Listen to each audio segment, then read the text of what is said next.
stop. It is happening to people right now that are just afraid to speak up. Who else is willing to even say a single thing against CZ or Binance? That's not me.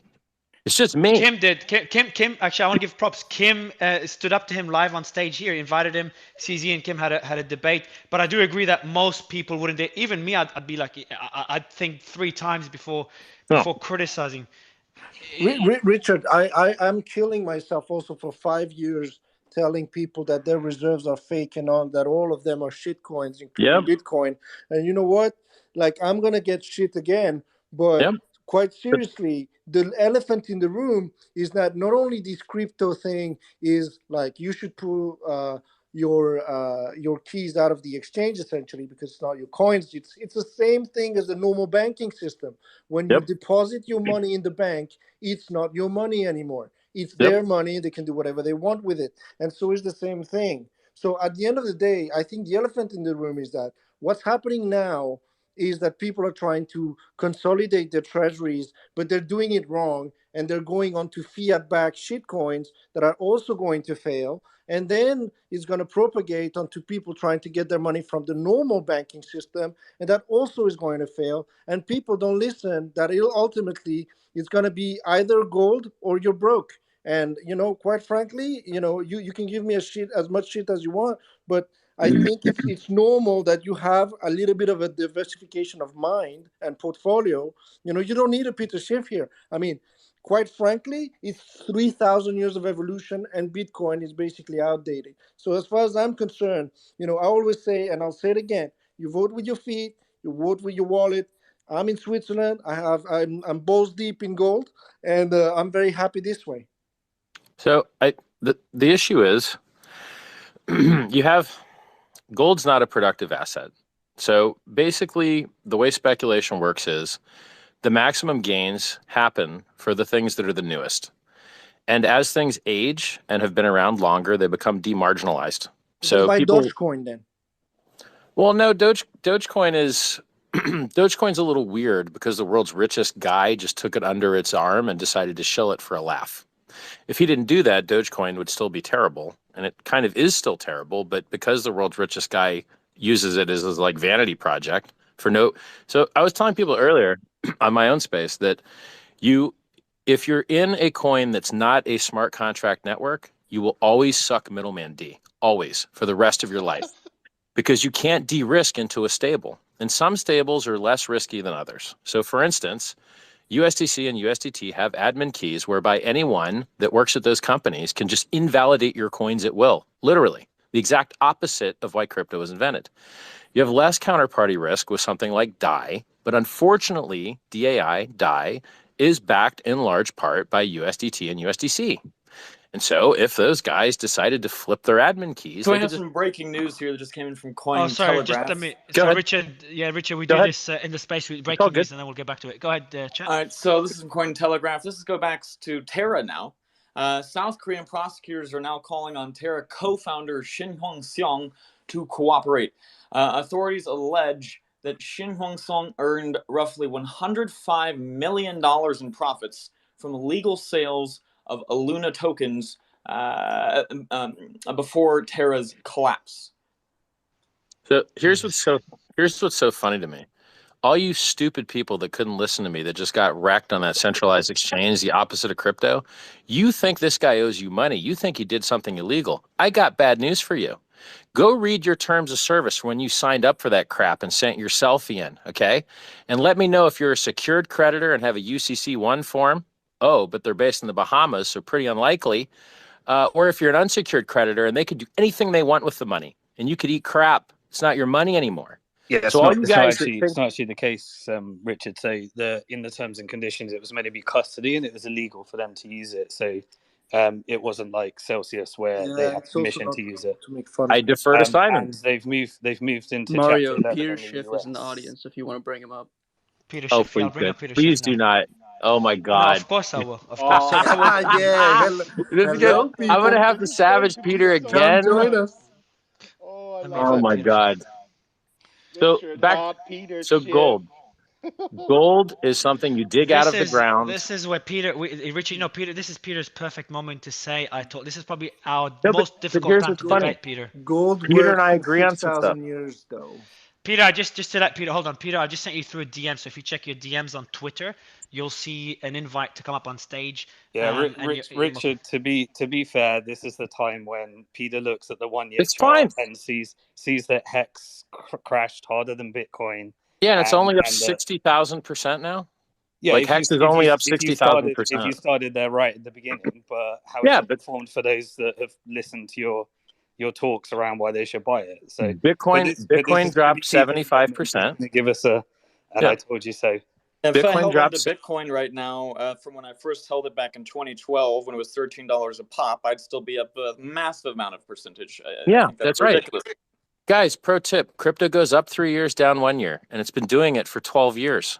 It's not rocket science. It's really easy. You got to give the two sides to the story, which is I'm happy. I know more about gold than Peter. It's fine.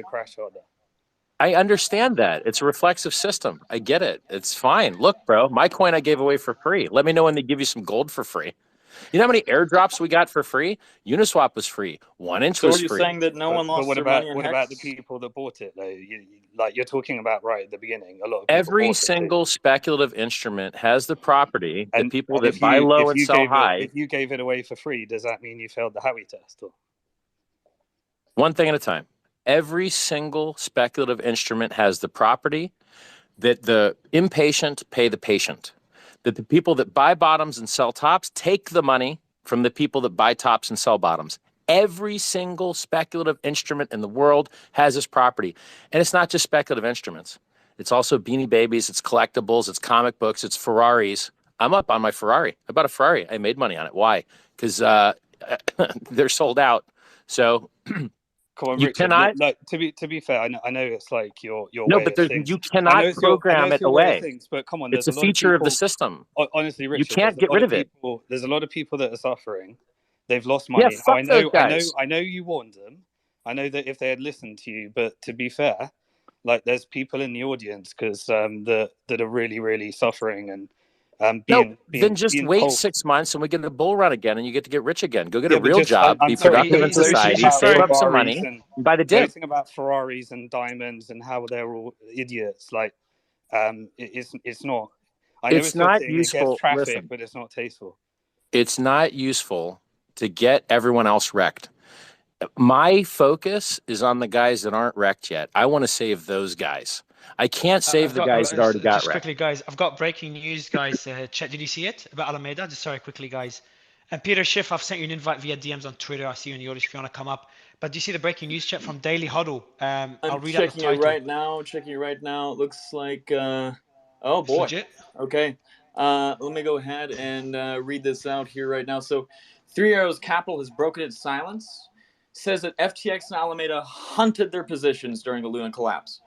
The founders of the now defunct crypto hedge fund Three Arrows Capital are speaking out after months of silence in the wake of the firm's bankruptcy. Three Arrows founders, this is from dailyhuddle.com. Three Arrow Capital founders Kyle Davies and Zeus Su have both taken to Twitter to speak on the recent collapse of the crypto exchange. FTX trading arm Alameda Research saying that the firms were also involved with triggering its bankruptcy. Let's see who this is from here. So this is from that is the stupidest take I've heard. So Davies, please let me finish, Richard. So Davies said, I ran a hedge fund, Three Arrows, with Sue over a decade, 7 to 10 figures organic. Since 2018, we were all in on crypto. In May 2022, Luna exploded, and the aftermath, correlated positions, spreads, investments, all moving on against us. We understand now that FTX and Alameda hunted our positions, but at the end of the day, we lost our money. We were the largest dollar losers, and that's of LPs, liquidity providers, and creditors. Today, we are not in control of the firm. There's a liquidation process which will run due course for all involved. Responding to what purport to be screenshots of a Telegram chat with Alameda, Zeus Su says that Three Arrows Capital was wronged in some way, but didn't go into details. He says, it's a long story, but we were scammed just like you guys. It's okay, justice is coming. Despite any claims against FTX or Alameda, both Davies and Zhu have both said they perhaps could have spent more time studying the mechanics of Luna and UST before investing in it. Luna/UST was unprecedented, and we completely messed up the thesis around it. We were attracted by the quality of the backers, builders, team, and didn't spend enough time on the mechanics. Simon, I'm really interested to hear your thoughts on this, especially in the part that I just mentioned on the liquidation after that news just broke. Just real quick, Peter Schiff is in the audience. If you can move him up, Mario. I've already sent him an invite via DMs. He has an invite in his Twitter for the DMs. audience that doesn't Richard, understand what hunting someone's position means. You can only get your position hunted if you have margin leverage. If you're a spot holder of a thing, no one can ever hunt you. No one can ever liquidate you. The price is totally irrelevant.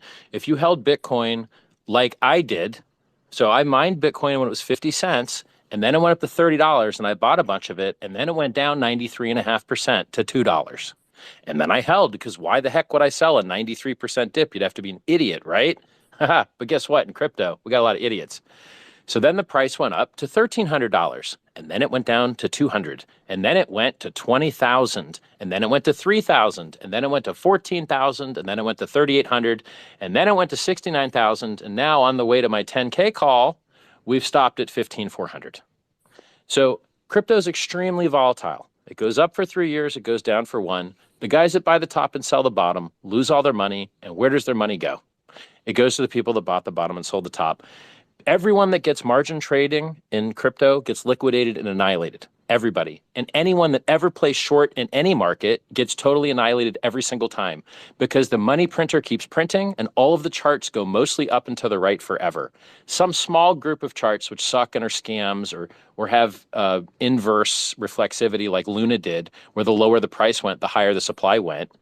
So normal crypto, you get about a 95% dip, and that's about it if you've got product market fit. But with something that has negative reflexivity, where it increases supply as price drops, then you're going to get absolutely wiped out. There was a company that lost $20 million shorting Luna, and it dropped 90% like 3 times over 2 weeks. Can you imagine getting liquidated shorting something that went down 90% 3 times? Well, you know what? I warned people not to short it because you'll get liquidated on a scam wick. The market will bounce up just for a second to hit your liquidation, and then it'll go back right where you thought it would go, and you'll lose all your money. If you trade in crypto, it's the 100% most reliable way to lose all your money. And if you don't believe me, just ask Three Oaks Capital. Just ask Sam from Alameda, Sam Bankman-Fried. They all lost their money by trading. They made a crap ton of fees, and if they would have just made normal money and not got leveraged up and just rode the fees like BitMEX, they'd be rich as heck. They'd be Martin, rich as heck. I'm interested to hear your thoughts here. Yeah, thanks, Richard. Martin? Hi, I just was wondering if Richard has like a gene where he has to include self-promotion in every single thing he says. Only when I'm a god in the space and you kneel to me, yeah, I do. I don't kneel to you. You're insufferable. And meritocracy. Half the things meritocracy you say and are receipts. idiotic. There are so many people who made billions in this space that you haven't, and they're not like you. They are humble and they. I raised $27 million for charity. How much you raise? I've actually given more money than that to charity. Than you. Really? How much? Don't do the dick measuring competition. Just leave it. Like it's not what we're here for. I've actually taken companies public. Martin, anyone else? Richard, we've heard it many times. We're trying. But I don't want to sit here and brag. I already finished, but he's bringing it up. You're the one who starts. That's the problem. No, dude, but I already finished. You're just making it last longer. Look at your website. It's a clown show. Yeah, look, I'm the only self-help author with a coin. I'm the only one that called the top on the day. I'm the only one that produced a 10,000x coin that went up in a year and a half with perfect, flawless operation for 3 years. You're not paying attention to the score chart. I already won. That sounds Bitcoin like dropped 75. Bitcoin dropped 75%. Ethereum dropped 85%, and Hex dropped 95%. Seems pretty fair and reasonable to me. Seems like really good performance. And by the way, Ethereum wasn't paying you interest the whole time, but Hex was. Bitcoin wasn't paying you interest the whole time, but Hex was. Listen, and it was for free. Did you get Ethereum for free? Peter, go ahead. You're successful. But the point is, you don't see the Winklevoss twins going around doing this. Yeah, and what are the Winklevoss twins doing? I know people that can't get money off Gemini. How are the Winklevoss twins doing? Richard, what happened to you as a child? Like, why do you have to do this? Why do you have to keep telling us about this? Because I did it the other way, and no one listens, man. I look at my follower chart. There was pre-stupid clothing and post-stupid clothing. Things that you were happy about as a child. Really? Don't insult Richard, but then attack his family. Are you baiting me right now? I'm not even going to take the bait. Everybody, as you're choosing who your gods are and who you Listen, elect to bow your knee to, let's just pretend I suck. that there's a Let's pretend I'm Are horrible. you sucking? I want you to hold your own keys, and I want you to buy bottoms instead of tops, and I want you to not have counterparty risk, and I want you to take free coins when they're available. As a Bitcoin holder, you got Bitcoin Cash for free, you got XLM for free, you got XRP for free, you got Byteball for free, you got Hex for free. I want you to take free money. I want you to hold your own keys. I want you to see mad gains. I want you to stop enriching scumbags. That's all I want. And if you have it, and if the only way I can get people to pay attention to me is to act like a jerk off, I'll do it. But in the end, I care about your best interest. I'm trying to save your life. Peter, Really? go ahead. That sounds like Sam Bankman-Fried. I think, you know, he was trying to make as much money so that he could give as much away. And Yeah, save but as he many funded people. the Republican Party that tried to double our capital gains tax from 20 to 40%. Does that sound good to you? Is Hey, your mission guys, really can I to help can I as many jump people in as for a possible? moment here because I think we're losing track. You know, I have to say in defense of Richard, he is an excellent self-promoter. You know, he has a great sense of humor. He's a very good speaker. Like, we got to give him some respect, right? Not everyone agrees with him. That's okay. But that we have Martin Shkreli criticizing Richard for his attitude, that's the funniest thing here right now. You know, like, everyone needs to chill. We're talking about FTX. Richard made some really good points about, you know, the predictions that he made and how people have lost a lot of money and how everyone should have their own keys, you know, and have their own crypto and not trust third parties with that. I think, you know, he makes some good points. So let's just all chill out. And now, FTX was going to get liquidated. Wait. And now let's listen to Peter Schiff as well. Let's fucking blow this room up. Go, Peter, go. Well, he's not here, is he? I'm. I've sent him the invite again, so we'll see if he comes up. So my point is quite simply, everyone that trades in crypto loses all their money, and it doesn't matter how many billions you're playing with. As a matter of fact, the more billions you have, the harder it is because you eat slippage. Michael Saylor is an idiot, okay? Michael Saylor liked to pay higher prices instead of lower prices. Michael Saylor liked to market buy on Coinbase instead of spreading his order like any intelligent person would across multiple exchanges. In an Ethereum ecosystem, which is vastly superior, we have automated systems that do this, such as Matcha.xyz and OneInch.io, which unfortunately is unavailable to United States citizens.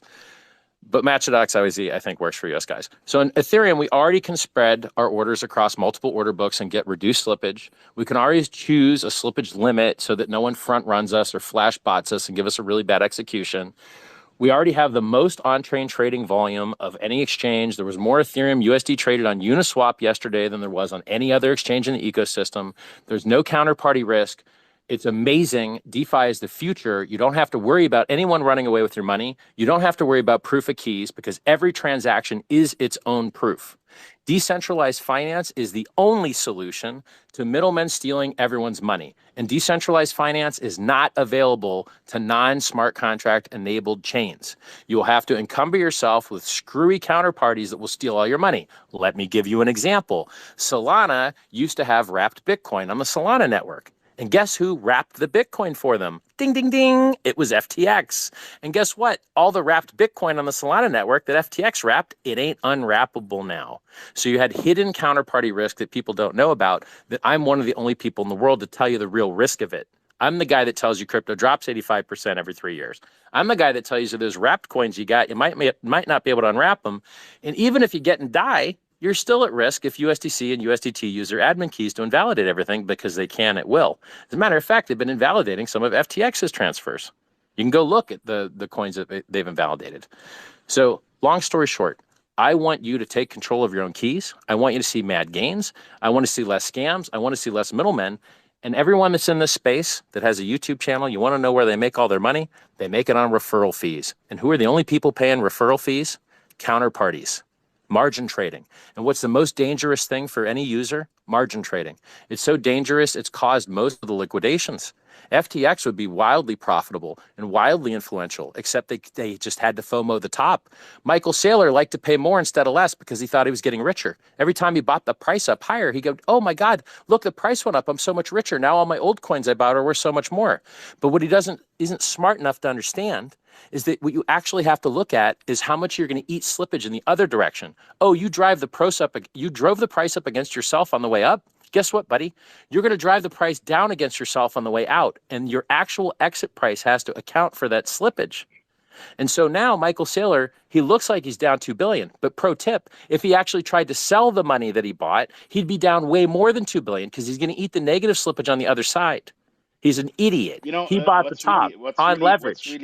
What's really interesting about Michael Saylor, I don't know if you guys remember this, but he's done YouTube videos where he's telling people, take a mortgage on your house and put the money in Bitcoin. Can you imagine how many fucking people that guy has ruined with his advice and his videos? Look at him now. He said Bitcoin was going to fail like online gaming in 2013, and he didn't even delete that tweet. I had a huge bag of Bitcoin in 2013. He was wrong then. He didn't want to buy it when it was 1,300, but he loves to buy it at 10,000. It drives me crazy that every single day, bankrupt guys that not only lost all their money, but everyone else that would listen to them's money have million followers. And I, the guy that gets it all the time, 250K. It's like, what is this upside down world crap? Do people hate money? At least you have a check mark now, bro. It might have something to do with your personality. Is that the $8 version? Nah, unfortunately, I got the suck D's for blue check, the non-$8 one. I just want to pipe up and say, for those people who are new to the space and who just got onto FTX and whatever, and are trying to figure out who's right and who's wrong, but just don't like being yelled at, like, in my view, Richard is absolutely right. He may not be so soft with his messaging, but yeah, there's no substitute for being in charge of your own assets. So if you're trying to sort out what to do next, and you're brand new, and you're like, who is this lunatic screaming at me? There's actually some good content in what he's saying, and nobody can ever take your coins away from you if you keep it on cold storage. And nobody can take your money away from you if you stop doing high leverage trading. Everybody knows that retail gets rinsed on trading because it's hard and people can build out algorithms to play against you. So, and the guys with the algorithms get rinsed too. They had every advantage. They had their own crap coin. They had their own front running team in-house. They had their own exchange. They had their own fiat on-ramps, and they still got wrecked margin trading because margin trading is death. And if you ever short, it's super omega death. People don't understand how bad shorting is. I'm going to give you the quick, short version of it. Well, after I plug DeFi. DeFi and EVM chains stop you from having to suckle middleman D to get out of risk. You can get into a stable coin like DAI, which is the least risk you can get. It's still risky because USDC and USDT. But in order for USDT and USDT to screw DAI, they really have to like lock all the coins because they're like commingled. And it's kind of, no one would ever buy USDC and USDT again if they did that. So it's kind of existential risk for their business model. So they're unlikely to do it. So like, EVM chains, vastly superior to non-EVM chains because you can de-risk and trade without counterparty risk and without middleman D. It's beautiful and it's amazing and everything's already proof of reserved. Unless you have fake DeFi, which has admin keys, and there's a lot of that. Unless you have fake DeFi, which doesn't use time-weighted average price and gets liquidated in flashbot attacks. Some of this is a little too advanced for the new guys. So what was I going to say before I was plugging DeFi? What was the other thing? Margin and... Yeah, margin. There was another thing too. Something getting wrecked. Oh, shorting. Shorting. Listen, Listen, you get let's say, right and how everybody dude, else is stupid. Please don't make me measure up. Please. I suck, okay? I know how much I suck. Fat, old, I get it. I even got gray hair now. I suck. So, margin trading. Every single finance firm that's in existence that's still alive is long. The short ones are all dead. You get liquidated shorting a Ponzi. You shorted Luna, it went down 90% 3 times in 2 weeks. You still got liquidated on Scamwix. Oops. You short Herbalife. That dude, Bill Ackman, lost $2 billion or $1 billion shorting Herbalife. Lol. And what's Herbalife? Maximum middlemen. What's the maximum middlemen we can put between product and user? Totally inefficient business model. And the guy that shorted it got totally liquidated. Now let's talk about the long guys. So let's say you bought Bitcoin at $1. You rode it up to 70K. You made 70,000x. It's not bad. Now, let's say you took the other side of the same move. You shorted Bitcoin at 70K. It went to 0, which it didn't, but let's pretend it did. It went to 0. How many X did you make? You made 1X. Now, wait a second, Richard, are you sure on this math? Yeah, I'm real sure on the math. Let's go through it again so that you know the difference between longing and shorting. Because a lot of these guys that get liquidated in crypto got liquidated while being short. Buy Bitcoin at $1, goes up to 70X, $70,000. You made 70,000 times your money. Your $1 turned into $70,000. You go short. You short one Bitcoin at 70K. It costs you the same Actually, it cost you $70,000. To long it cost $1. To short one Bitcoin cost 70K. It goes to zero. You only made 1x. You made 70K. So you literally made 70,000 times more money being long than being short. Because for the same $70,000 of risk, you could have longed 70,000 Bitcoin at $1. But if you're short, that same 70 grand only shorts one Bitcoin and it goes to zero. You only made a 1x. So people that short crypto, to me, it's hilarious because you're not going to make any money and you're going to get entirely liquidated. And that's the same thing with trading crypto to crypto pairs. Look, Bitcoin, like the COVID dip took Ethereum from 88 to 5,000. That's like, Hey, what, Richard, 60? Go ahead. you keep mentioning DeFi, man, and there's a shitload of scam DeFi, right? So Yeah, I think mostly. no, exactly, man. So I think it's probably helpful, and I know this, and you know this, like to explain some DeFi that makes sense because a lot of people that are new get wrecked the most in DeFi. It's not just the margin Uniswap. trading. Uniswap. Yeah. So I think that's helpful to qualify it for everyone, man, because it's easy to just throw DeFi around because the whole space does it, and then people get wrecked every day because of that word. You're 100% right. You're 100% right. I almost hate the word DeFi. You know. Hey, wish it look, would be something I else. agree with you. I agree with you.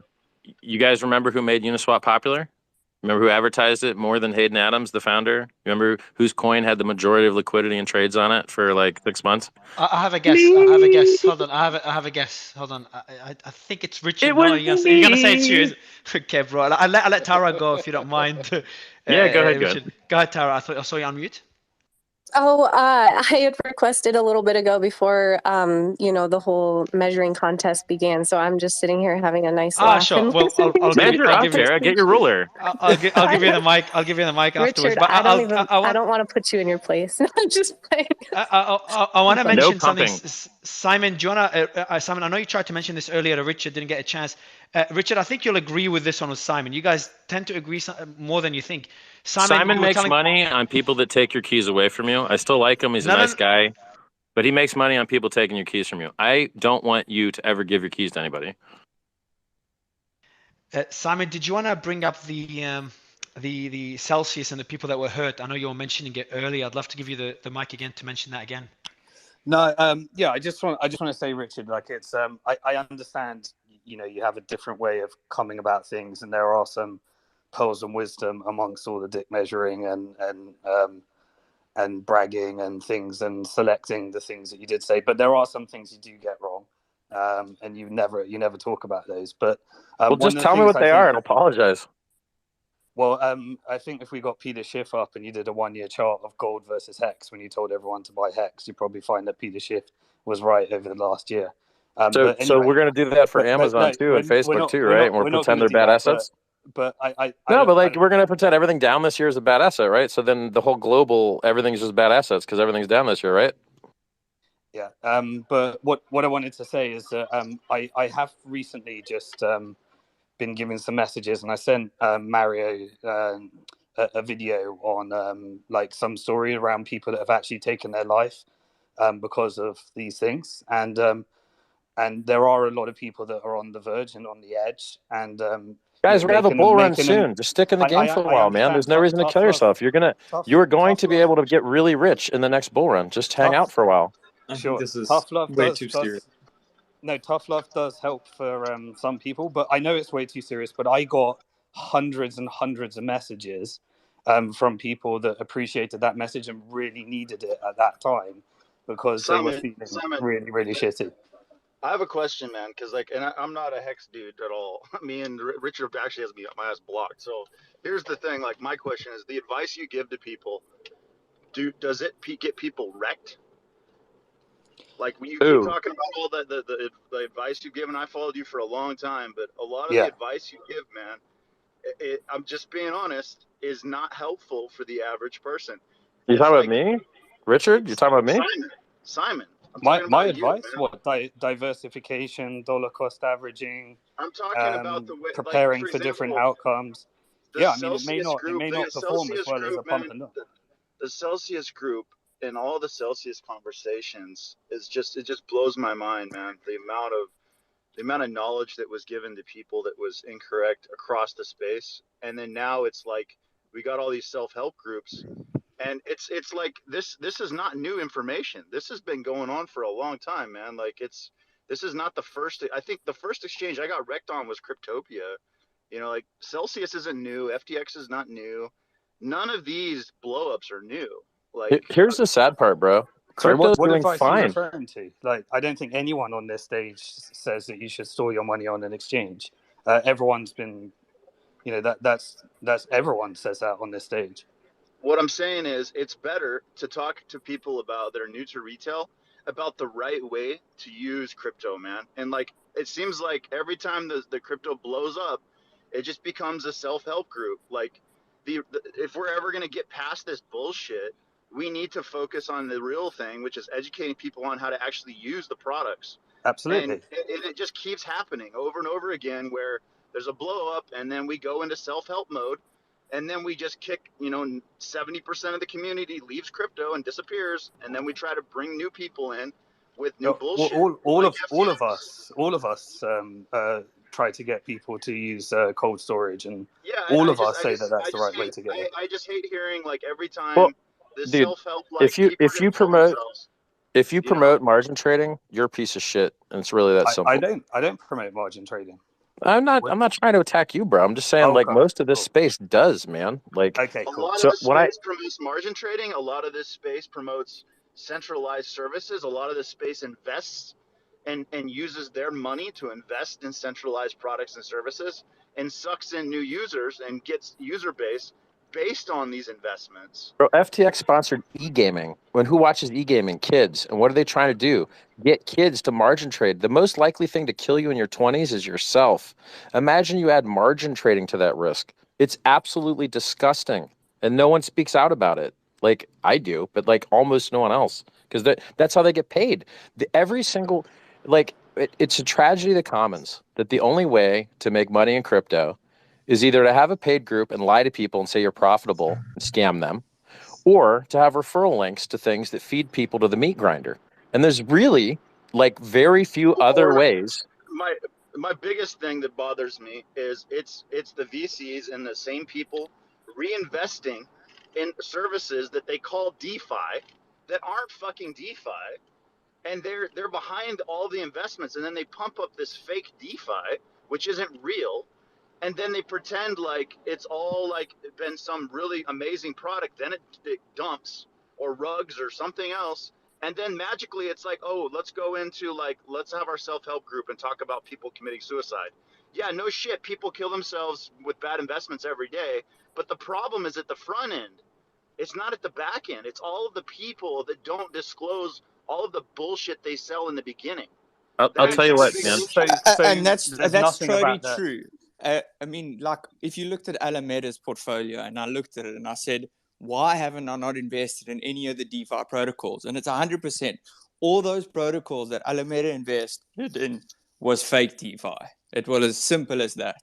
They were bullshit projects that did nothing, but pretty much still users' funds. Maybe there were one or two that did something.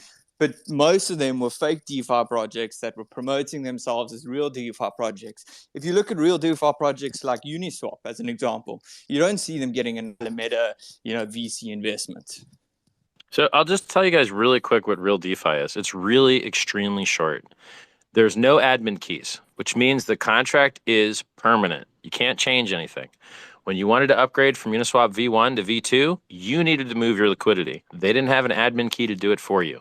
When you wanted to upgrade from V2 to V3, you needed to move your liquidity. There was no admin key to do it for you, which decentralized the security. It made it so that no individual could have pointed everyone's liquidity at some evil thing. That's a better design process. In Hex, we don't ever ask for permission for anything. So a lot of these contracts, including Uniswap, get you to approve the contract spending all your money. And if there's a proxy hidden in the contract... Honestly, Richard, I understand you want to promote Hex, but No, I'm not. I'm telling you about... This is not the time to use... I'm not promoting Hex. I'm telling you about superior, trustless, risk-free design processes. But Richard, we've telling heard you this so many times. No, you're not... No. I understand more about smart contracts than you, and I'm telling you something important. You're not listening.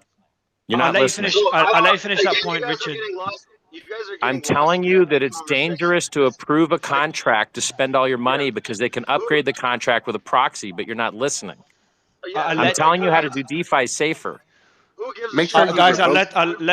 let me give Mary. Mary's been the only one putting her hand up and waiting. Mary, appreciate your patience. The mic is yours.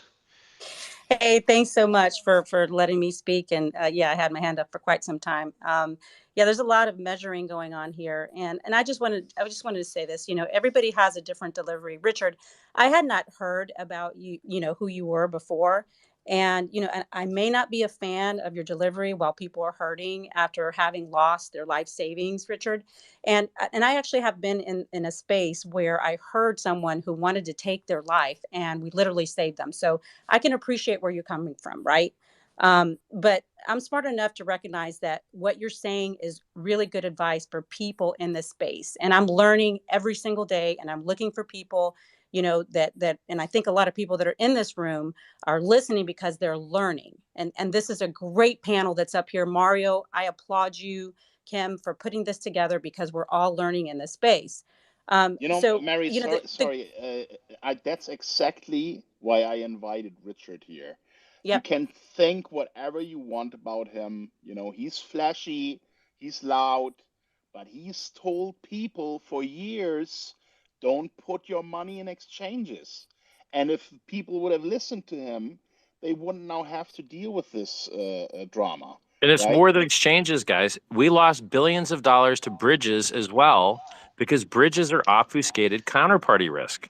And we'll, like, Guys, I've got a nice topic. I'm gonna mention something that someone tweeted. I'm going through the comments from the audience.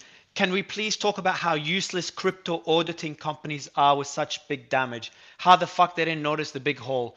Why are they called auditors for? Who can retail trust? So, and we brought that up, Chet, you brought that up as well, that the same auditors that work with FTX also work with other exchanges that we mentioned yesterday. Maybe that's a good, we could bring up the systematic risk. Mario, Hey, Mario, if I can just a finish second, my everyone, thought on just Richard. a second, please. Yeah. That's what I just wanted to say, Mary.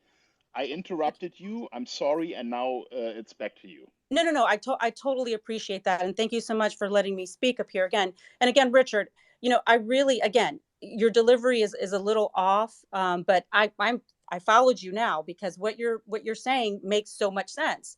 You know, so those things that you were saying is one, don't short crypto. Two, don't put money on exchanges. Three, learn how to self-custody your coins. I think we all agree on that. And four, never use margin or leverage to trade. So I think you sound amazing and you're smart and are very intelligent. And I just wish you could work on your delivery a little bit, as I do think there's a lot of people that could benefit from the truth that you're speaking out there. It's just your delivery is just kind of harsh a little bit, but I did follow you and I am going to listen to you because I like hearing people that have different opinions on things. That's how we all learn. So I do appreciate you, but there are people that are hurting out there, Richard. So I did follow you. Just on that crypto auditing. So this, I'm not going to mention the name, but it is the top crypto auditor in the space, and a project I was helping build for them got audited by them. I said, let me check the code. I checked the code, found a bug in the code, and if they didn't pick up this bug that was in the code. And it was a simple fact that basically a hacker could come in and make fundamental changes to the code, effectively using balance changes, which the auditors didn't pick up. And, you know, luckily, you know, I managed to pick up, and this is not the only instance of this happening where auditors haven't picked something up and something's been hacked. And I can attest to the fact that, you know, crypto auditors charge lucrative fees and don't give you the necessarily value add you get. Why do we need crypto auditors?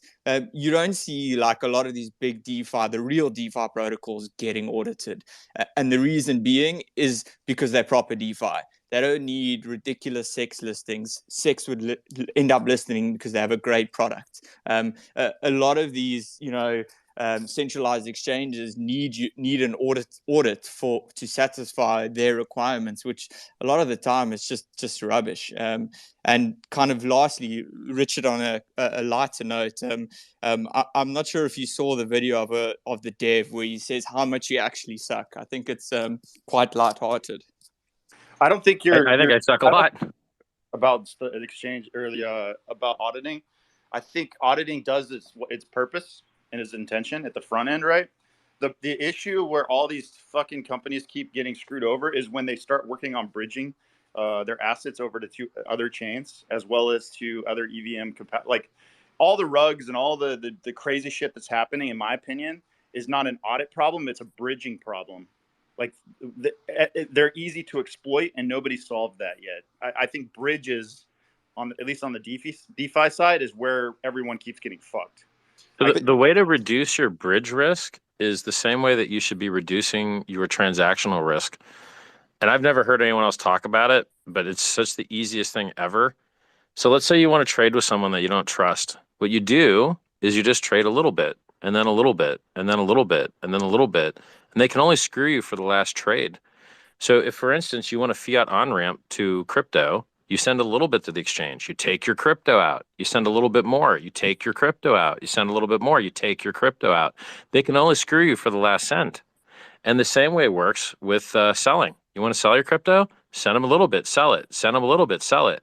You might 10x your transaction fees, but you also 10x less your risk. That's a really good deal. Because a lot of the people, like the last guy's comment, they'll be like, oh, well, they're audited by Certec or whatever, right? Okay, cool. That doesn't mean that's just like a basic. Like, I think every scam has been audited by Certec, though.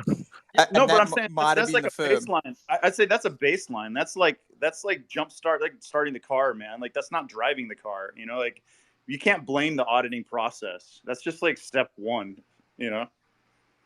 People, hello. Yeah, we can hear you, bro. Oh, it doesn't say that it shows. But anyway, the thing is, people don't even read the audits. So a lot of time, the audit when you. Someone's calling you, I think, Richard, so it keeps dropping out. He's got to hang up on them. Can you hear me? I was going to say, so if your audit, I hear you now. The audit will say this contract sucks because a proxy can change all the code, and then people don't read the audit.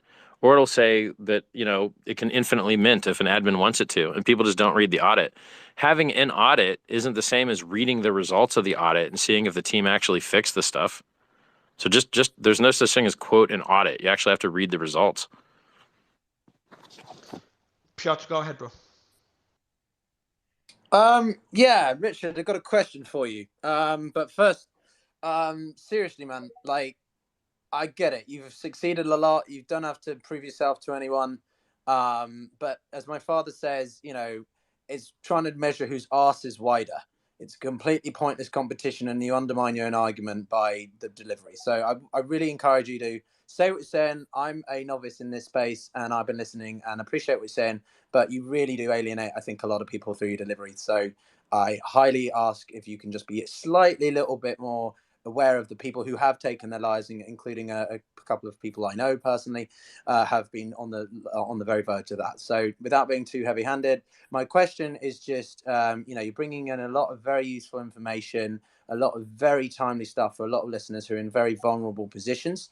You know, I want to hear your perspective on the regulation front and where we go from here. What's next steps? How do we, apart from better decisions and holding those who are perpetrators accountable, what do you think about the future of the space more broadly? Deregulation is the answer. The reason that you've never had less choice in banking, you've never had less choice in exchanges, you've never had less choice in insurance, you've never had less choice in cable companies, you have less choice everywhere you look because the government is doing a bad job. The government is supposed to allow capitalism to function by allowing competition. And you allow competition to function by having a free market. And people don't understand what free market means. Free market means regulated market. And what it means is foster competition. So we used to have one telephone company in the United States called Ma Bell.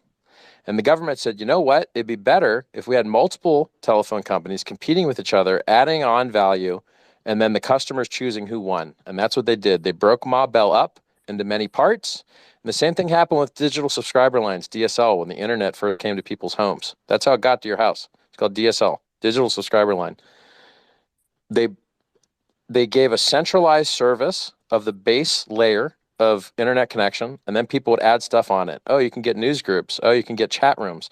You can, and then they had a baseline, and then they did value add on top of it. That's how you create competition. That's how you create excellence. That's how you let capitalism function. And in cryptocurrency, we don't have that. If you're an American citizen, you're persona non grata everywhere. You're a piece of crap. No one likes you. No one wants to work with you. You're banned from airdrops. You're banned from ICOs. You're banned from exchanges. And why? Because the United States government has done a terrible job protecting its citizens' rights.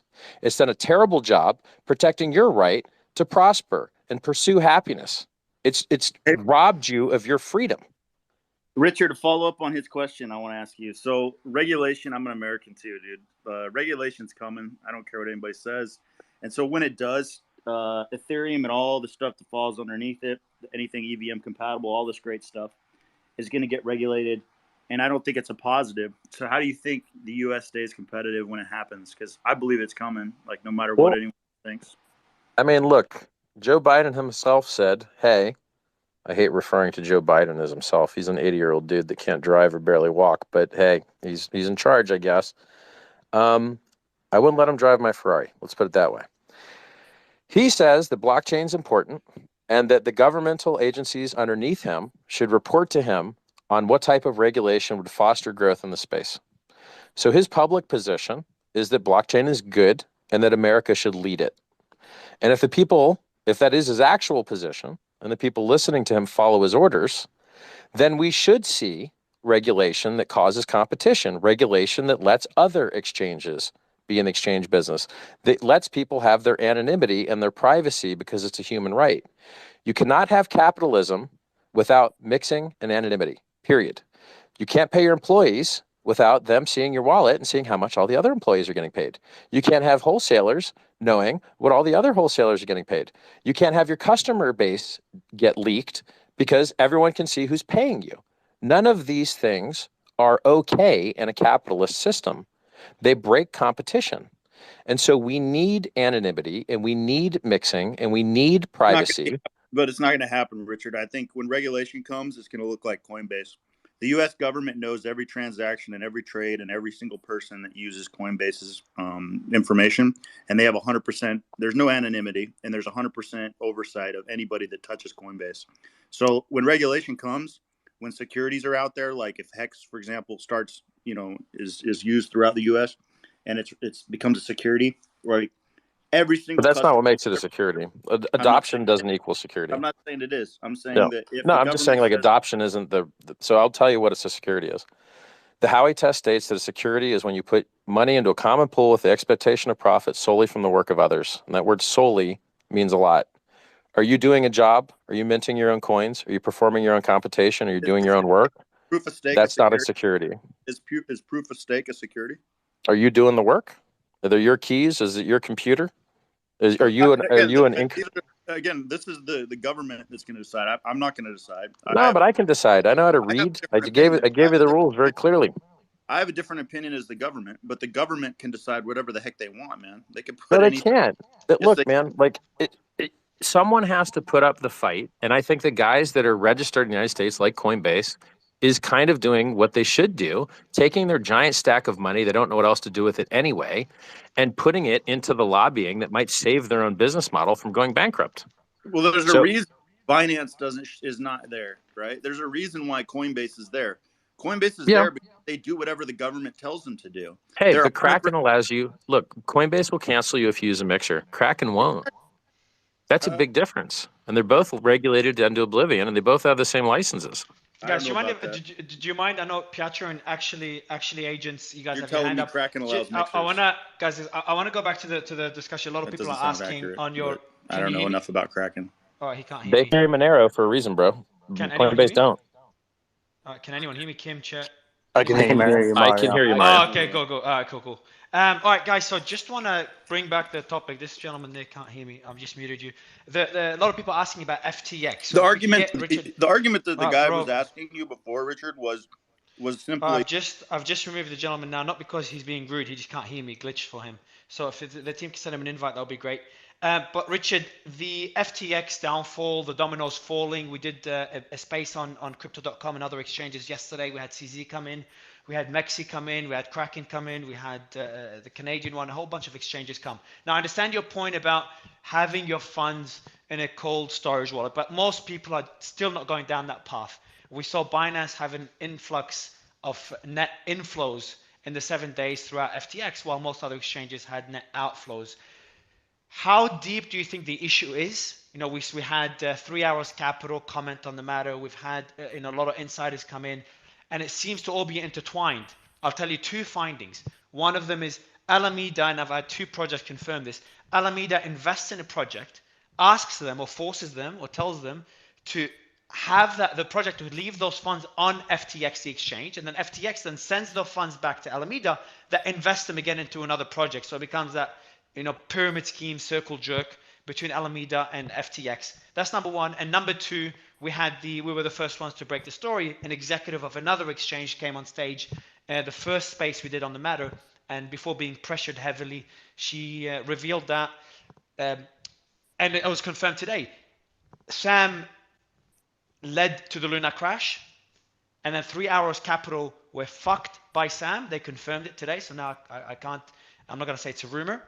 And CZ knew about this. CZ knew about some of the shenanigans that Sam is doing, warned him. Sam didn't listen, and eventually CZ made the tweet that led to where we are today.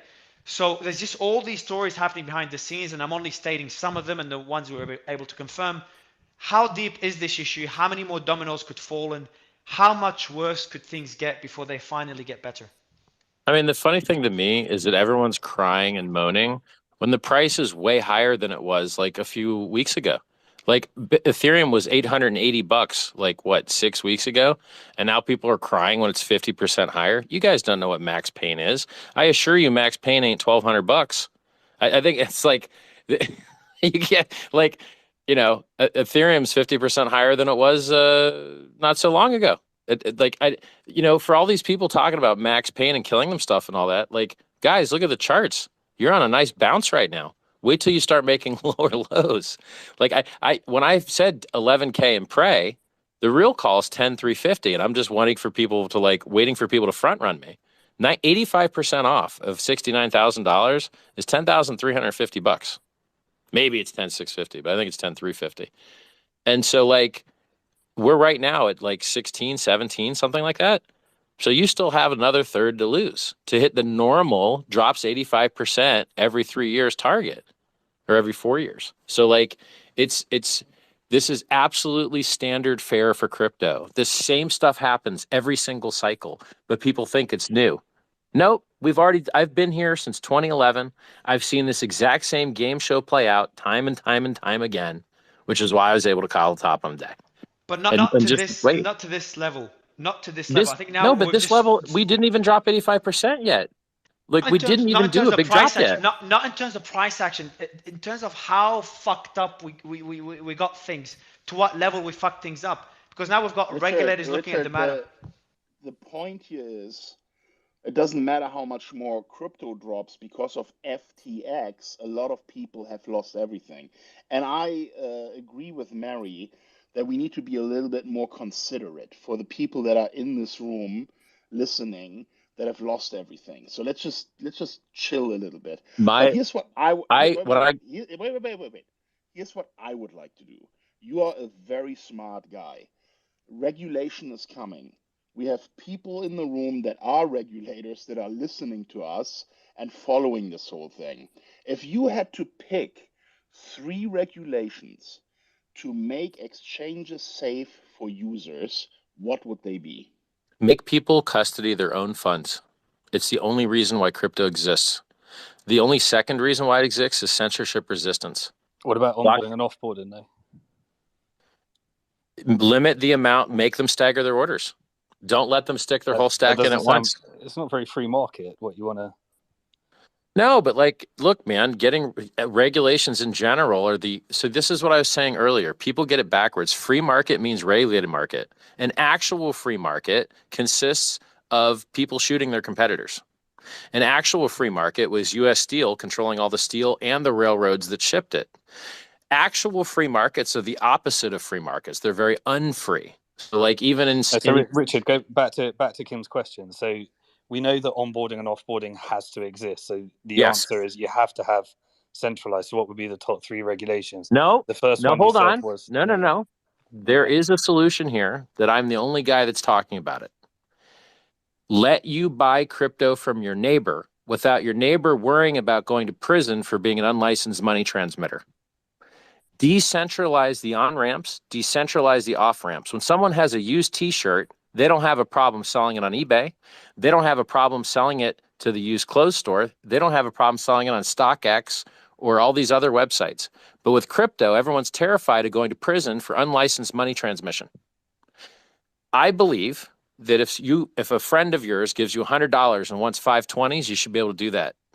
And I believe if a friend of yours has $100 and he wants 5 of a different currency and you happen to have it, you should be able to hand it to him without worrying about going to prison. So bring back local Bitcoins, but yes, they're going to say, okay, we'll do a limit on the amount, or are you saying unlimited? It's better than nothing, bro. Because look, okay, so if I want to buy $1 million of Bitcoin from a bank account, let's talk about that scenario. I think you should be able to do it. I think that fake law enforcement is adding more hay and hoping that they can find needles in haystacks.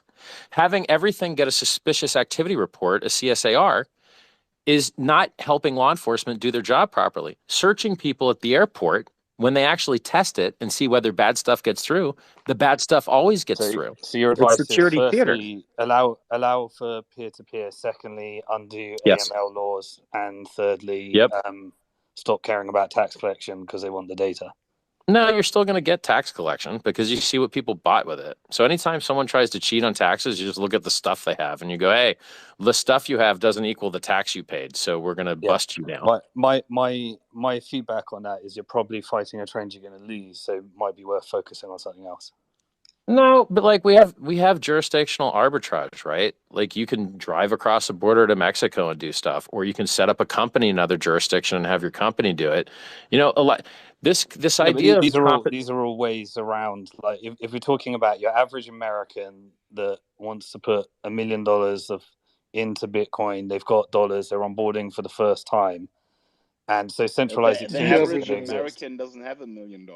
Yeah, sure. Right. But it's just like you have to realize that AML KYC is security theater and all the criminals get their money washed just fine. And the only people that are actually harmed are the honest guys.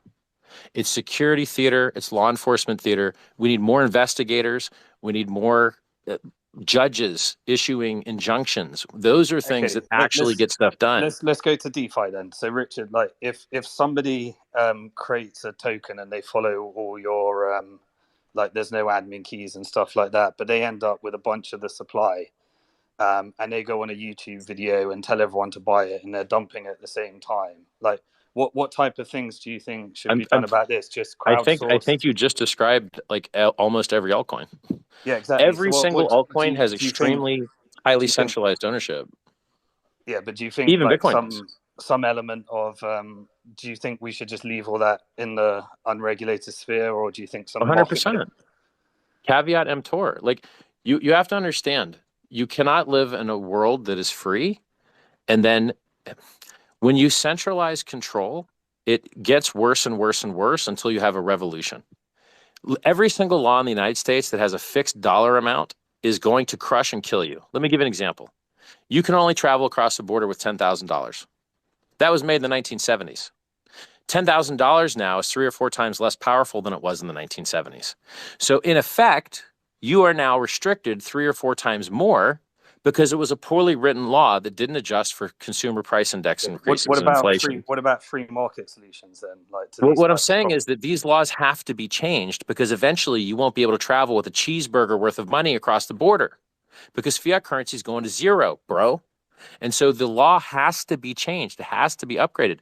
If you're going to have a 4th Amendment that says you have a right against unreasonable search and seizure, guess what, bro? You don't get to unreasonably search and seize all of your citizen stuff.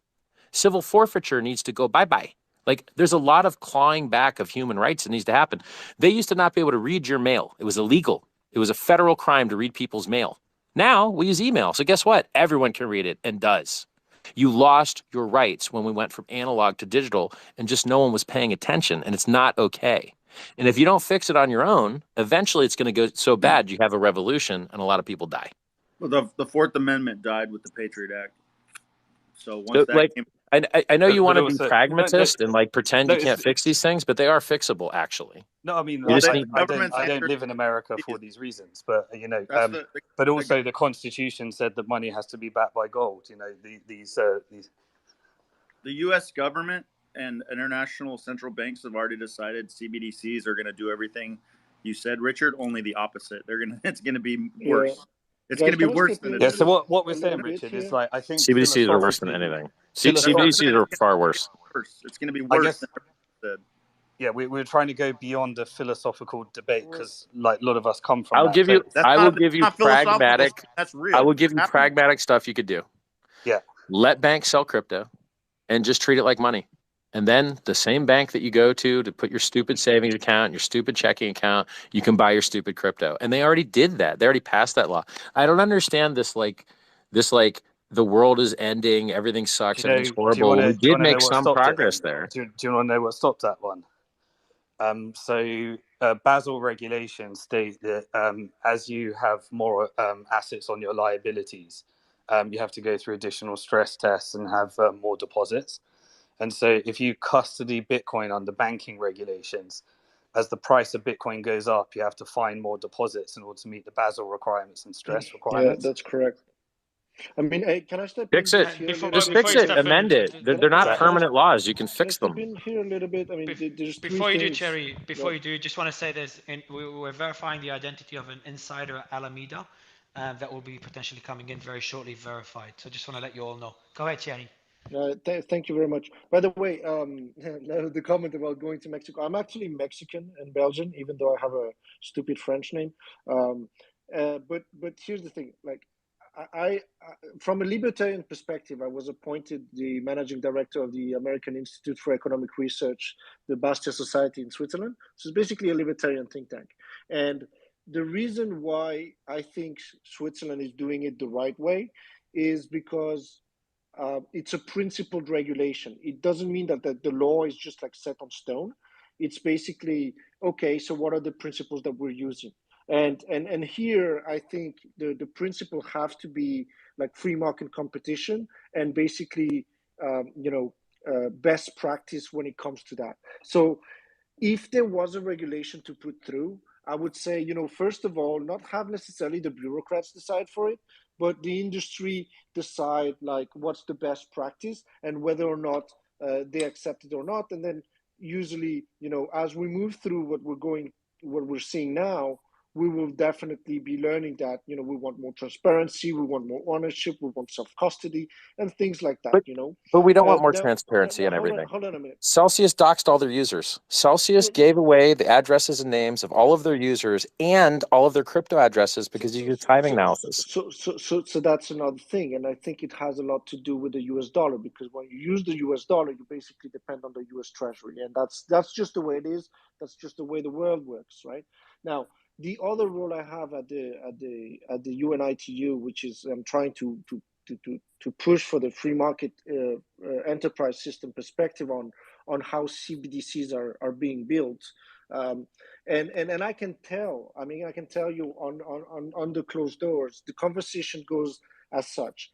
I mean, the interoperability, and the big problem here is that every single central bank is doing their own little CBDC, and there's a big issue as to how they can work. And here's the problem. Some of them want more or less what they call programmability, which is basically they can do whatever they want with it. And some of them want more or less privacy, right? And so I personally think nobody wants their product, but ultimately they're the ones who will crack on the people like Tether when even if they were backed one-to-one, they would just come and say, well, we have the FedCoin now and you're illegal because we said so, right?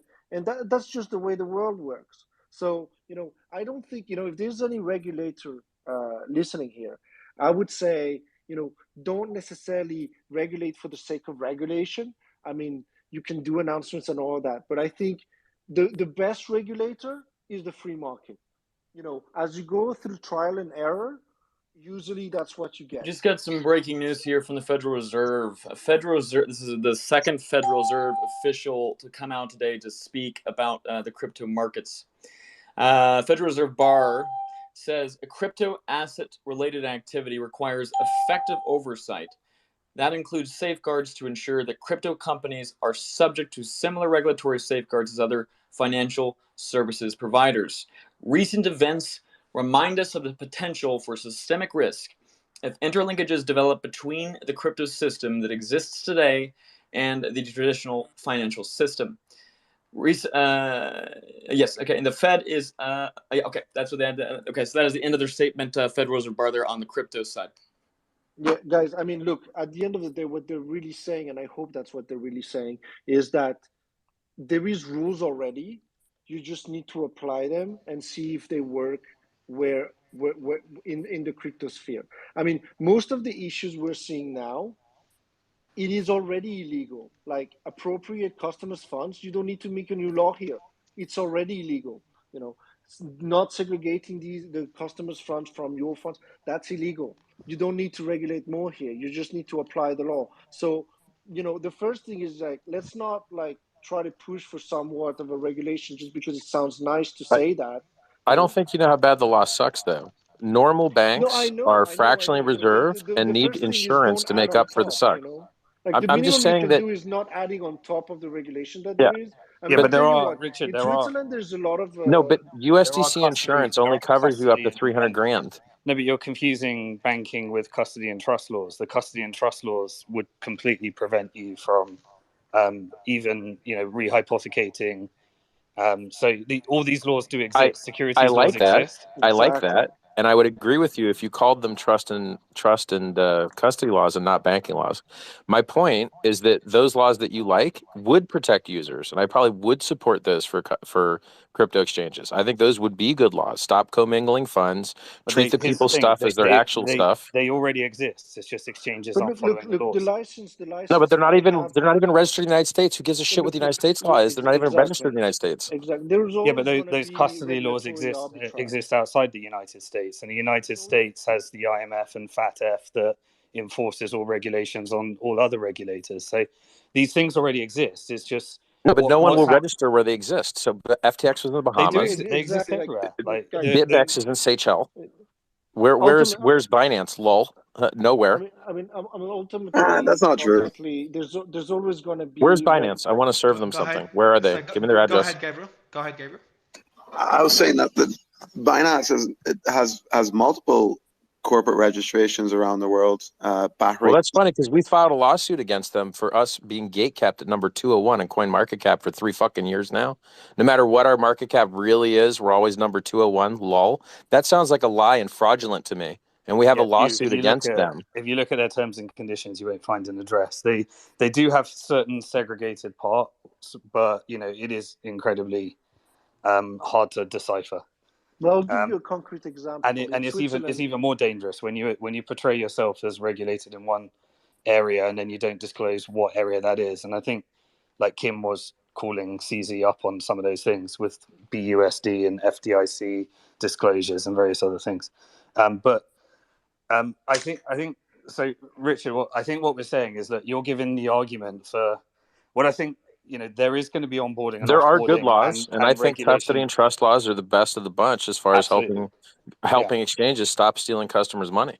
Yeah. So those regulations all exist, and there's centralized companies. So when the Fed's coming out and saying they need to have a similar standard, they're basically just saying when you're selling securities, comply with securities laws. When you're doing custody and trust, comply with custody and trust laws. If you're doing banking, then comply with banking laws. And if you're doing lending, comply with lending laws. All these laws exist because everything that just happened right now happened in the 1930s. So we've seen everything before, but no one's complying with them. But then there's another part to it, which is very true what Richard is saying, that we need who regulates the regulator. And the answer to that is you need you have your centralized regulations, which are all needed in an environment where humans can do things off chain. But you also need the check and control upon the abuse of freedoms and privacies and everything that the centralized systems and central bank digital currencies will take away from us, which is why you have to give people voluntary opt-out of the financial system. So you need Bitcoin, you need DeFi, and applying the same rules to those is not going to take us in the right direction. It's going to completely violate the Constitution, and it's going to move America further and further away at a time when it's trying to compete with changing empires from the very same things that made America what it was. The most decentralized governance and fair governance you can find is the market, period. I mean, there is no other way. And I think we have now increasingly the technology to kind of like decentralize those decision making, like basically asking the cryptosphere, hey, do you think there's something wrong here? Do you think we can like have more transparency? Yes, no. You know, do you think we should segregate the funds and then have them like constantly surveyed so that we can check them and not necessarily just trust your word? Yes, no. You know, so there is mechanisms that will be put in place in the crypto world. What I'm afraid of is that this is actually a better system than what we have now in the traditional system. And if you go on to try to kill that because the bad actors, right, and then you try to go into the traditional system, which is actually worse and even more opaque, then I don't think we're making any progress here. You know. Yeah, and that's why you need both, because there will be moments when our industry, just like right now, completely fails, and there'll be decentralization failure. There'll be those things, and so if our industry gets too scammy, too crazy, and burns people too much, then there needs to be the opt out from this shit at the same time. So you need to have the two systems to keep each other honest, because you need more honest fiat currency and you need more honest decentralization. The two need to coexist, because at times you'll get a bit of a pendulum of failures. I mean, it's creative destruction. Huh? We're not reinventing the world here. Huh? You know, it's Schumpeter creative destruction. So I think it's a healthy thing. Like, you know, the purge is the purge. And we've seen some, and I think this is another one of those. And then, you know, in the end, you know, the purge just lets you know which one of the players are actually acting appropriately, you know, and then you build a track record. We got a huge framing problem, guys, a huge framing problem, something we could address and actually do easily. Crypto is doing great. Crypto is doing exactly what it's supposed to do. Okay, we're back to the price of a few years ago. Fine. So is everything else. Everything else is back to a few years ago price too. Crypto is doing its job amazingly with near 100% uptime in the real cryptos. Mine's up 100% of the time. Ethereum's up nearly 100% of the time because it's upgraded the network, and Bitcoin's up about 100% of the time. Normal finance isn't. Crypto did not fail here. What failed is the trashy, garbage, middleman stuff that crypto solves. And it's a huge framing error that everyone has made, making it look like these centralized scumbags opposite of crypto stuff is somehow a failure of crypto. It's not. Crypto is doing its job awesome. Its price are back to a few years ago, and its price is still the best performing asset that's ever existed. Ethereum is still up 300,000%.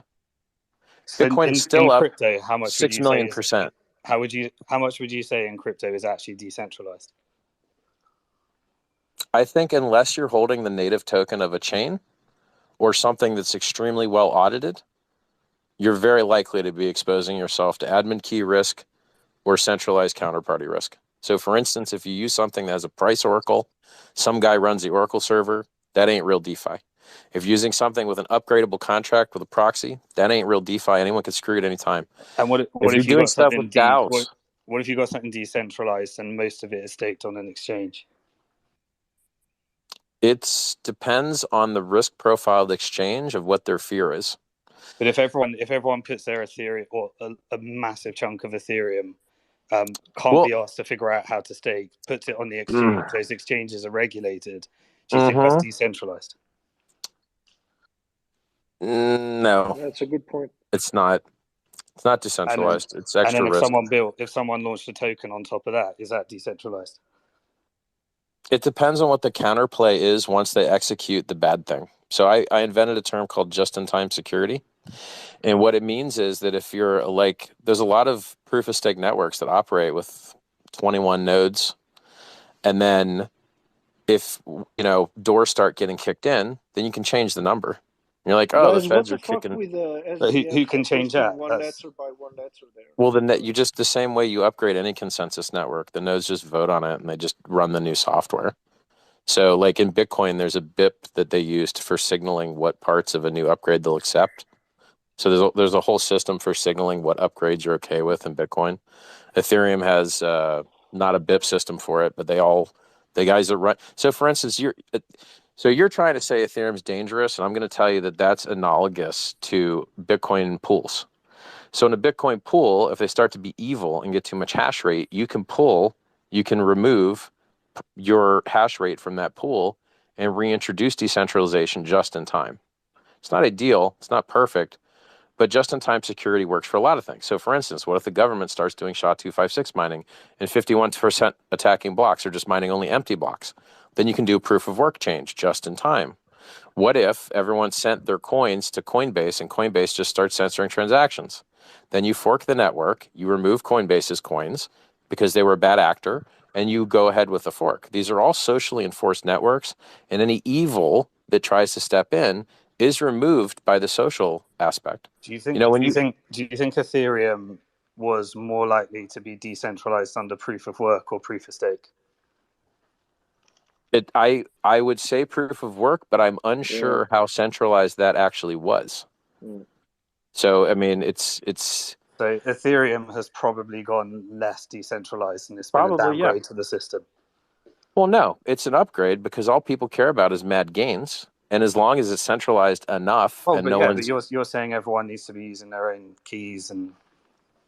No, but like, dude, if it gets bad, you just fork the network. They already did this once before, right? Like there used to be the real Ethereum is Ethereum Classic, but they decided not to let the quote unquote hacker get paid. Not that he really was a hacker, Do you but think the ESG narrative might have contributed to centralizing Ethereum more and making it more easy to attack and control?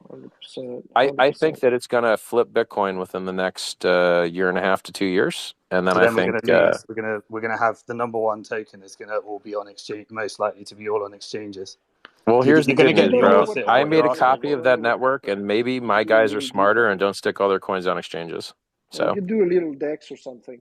Guys, what's up with SBF who posted the N letter? Like, what's that? I couldn't understand what you said. What letter? Well, SBF just posts like letter by letter, and then he posted I'm with trying to ignore the whole SBF letter thing because it just seems such a silly attention grabbing. Like his mental health. It spells out happen if you want to work it out. That helps in anything, but yeah. We had Martin Shkreli come on and because he's been through a kind of similar situation. Hacked or trolling. Yeah. So, but we had Martin's thoughts on it. We had the insider come on yesterday, spend a couple of hours giving us his thoughts. It just if we kind of conclude that it's most likely him grabbing attention. I know there's a few conspiracy theories, but we got caught our attention. I said I'll never mention it again, but it seems to keep coming up every time he posts a letter, so he's winning. But I would definitely get back to the topic. But I want to guys, basically the one thing you can all do is frame this as a failure of centralized crap and not crypto. Crypto is doing great. Centralized crap is not. Richard, you said that you think that Ethereum will flip Bitcoin. I'm curious to know your other reasons why. And by the way, great line of questioning, Simon. But I'm very curious. You said that I believe that too. The parade of imaginary horribles rarely comes true. The parade of imaginary horribles rarely comes true. All of these blockchain softwares are pretty crap, to tell you the truth, and all of them can be attacked. You can do Eclipse attacks. You can do denial of service attacks. I mean, if you Google Bitcoin critical vulnerabilities, they've had endless critical vulnerabilities, but the majority of them were fixed and patched before anyone bothered to do them because it's not profitable about it to do them. You'd be better off taking your... Tara Bull would like to ask you a question. That's okay. Sure. Yeah, go ahead. Tara, the mic is yours. Can you hear us? I can hear everyone except Richard, so unfortunately spaces are awful and need a lot of work done to them. For you. Close your app and come back, and we'll move you up as speaker again. Yeah, one thing you could do, Tara, is I'm gonna DM you an invite. So don't put your hand up. So drop down, shut down the app, DM me when that's done, and I'll send you an invite via DM, Tara. I've only done that like 15 times just to get up here. But I'll try again. And I'm also gonna DM Elon Musk and ask him to please fix Twitter Spaces for all of our sake. It actually glitched for him. It glitched for Elon Musk when he was in the space a couple of days ago. So basically, just-in-time security means that most of these threats never happen. They just don't. You can 51% attack works. No, they almost never do. So this fear that Ethereum will somehow be 51% attacked is easily countered by the same social consensus that countered the DAO hacker. It's easily countered by the same social consensus that upgraded the network in the first place. And so if blockchain networks get attacked by bad guys, you just upgrade the software to counteract the bad guy doing stuff. And it's very robust, to tell you the truth. It's the way that you tell that Bitcoin's a real Bitcoin, because there's longer chains, but they don't have as much chain weight. And what measures the chain weight? The humans do. So a lot of these attacks, you don't really have to worry about them. I tell you that the emission rate of Ethereum being nearly negative, having almost no inflation at all, while Bitcoin is still at 2% or 1.79 or something like that, it's a really big deal. And if Bitcoiners' main claim to fame is, oh, we're hard money, our inflation keeps going down. Well, I got bad news for you. Ethereum has less inflation than you now. And all the devs, and all the projects, and all the on-ramping, and all the features, and all the stable coins. It has everything. And it did way better than its previous all-time high. 1,500 to 5,000 is a much better jump than 20K to 69K. So, Ethereum is going to murder Bitcoin in this next bull run. Wouldn't it be funny if that rainbow chart just went all the way into the ground? Lol, I hope not, but it's good. Ninja, you have a Hey, question? Richard, you said something that I think is quite true. You said that crypto isn't broken. Crypto isn't the problem. And I totally agree with you.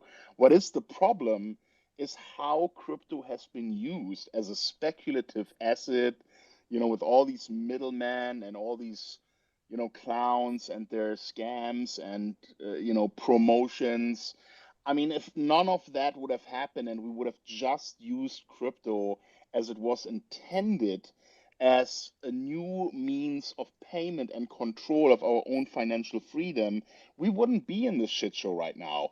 We're probably, in all these years that, crypto is already here, if we would have focused on actually using it the way it was intended, we may have already replaced the outdated, corrupt financial system that we're living under, So I find it really refreshing that you remind us that crypto is fine. It's just how we're using it is bad. Well, I think a way of having hard money in order to counter the wealth destruction that's created by fiat currency and have the ability to save in something that's more easy to audit and more easy to send than gold. I think that's a really, really important use case. And if we just created another payment rails, then everybody's stablecoin would be inflating away at the same rate that the dollar's inflated away, and to produce an exit for savings and bring savings back into the economy is important.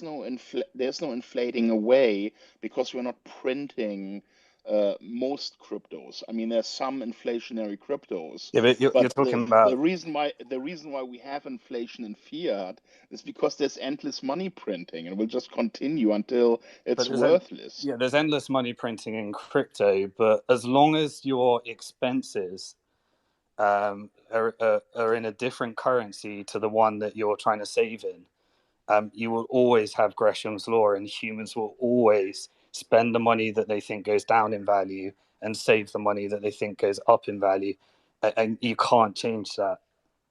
And it's why stable coins are the only thing that got adoption in as a medium of exchange, because unless things are priced in the same currency, you'll always make those kind of rational decisions, or try and then you end up in the situation where you're just using crypto in order to accumulate more dollars, which is what creates the speculative frenzy. So it's literally just greed that is fucking ourselves. We're not going to get more freedoms, peace around the world, all the progress that crypto is promising, because we're just greedy fuckers. No, you get you can have hard money, and then you can have the ability to use fiat on a blockchain in the same currency at which things are priced in. That's where we're headed, and it's working. You're not going to get rid of this symbiotic relationship between fiat currency and an exit from fiat currency. That's what we've got to fight for, because you'll never get one extreme or the other. You'll get choice, and fiat currency is very useful for managing your expenses each month. Like I would hate to have to pay my rent in Bitcoin because I couldn't plan for that financially, and I haven't got time to think about hedging strategies. Yeah, but Simon, it's this paralysis that keeps crypto from taking off. Crypto was not meant to be held as a store of value. It was meant to be used as a transaction tool, peer-to-peer. Then they shouldn't have made the supply fixed. If you want people to spend it, you have to increase the velocity of money, which is where you start increasing the supply to encourage spending. If you want fixed supply and you want hard money, then people are going to always naturally gravitate towards saving hard money and spending money that they think is going to go down in value. Like you're never going to buck that trend. So like I think that you guys are basically agreeing with each other, but you don't want to. So you're just getting like snippy. We're talking about the world's best performing asset that's ever existed in the history of mankind.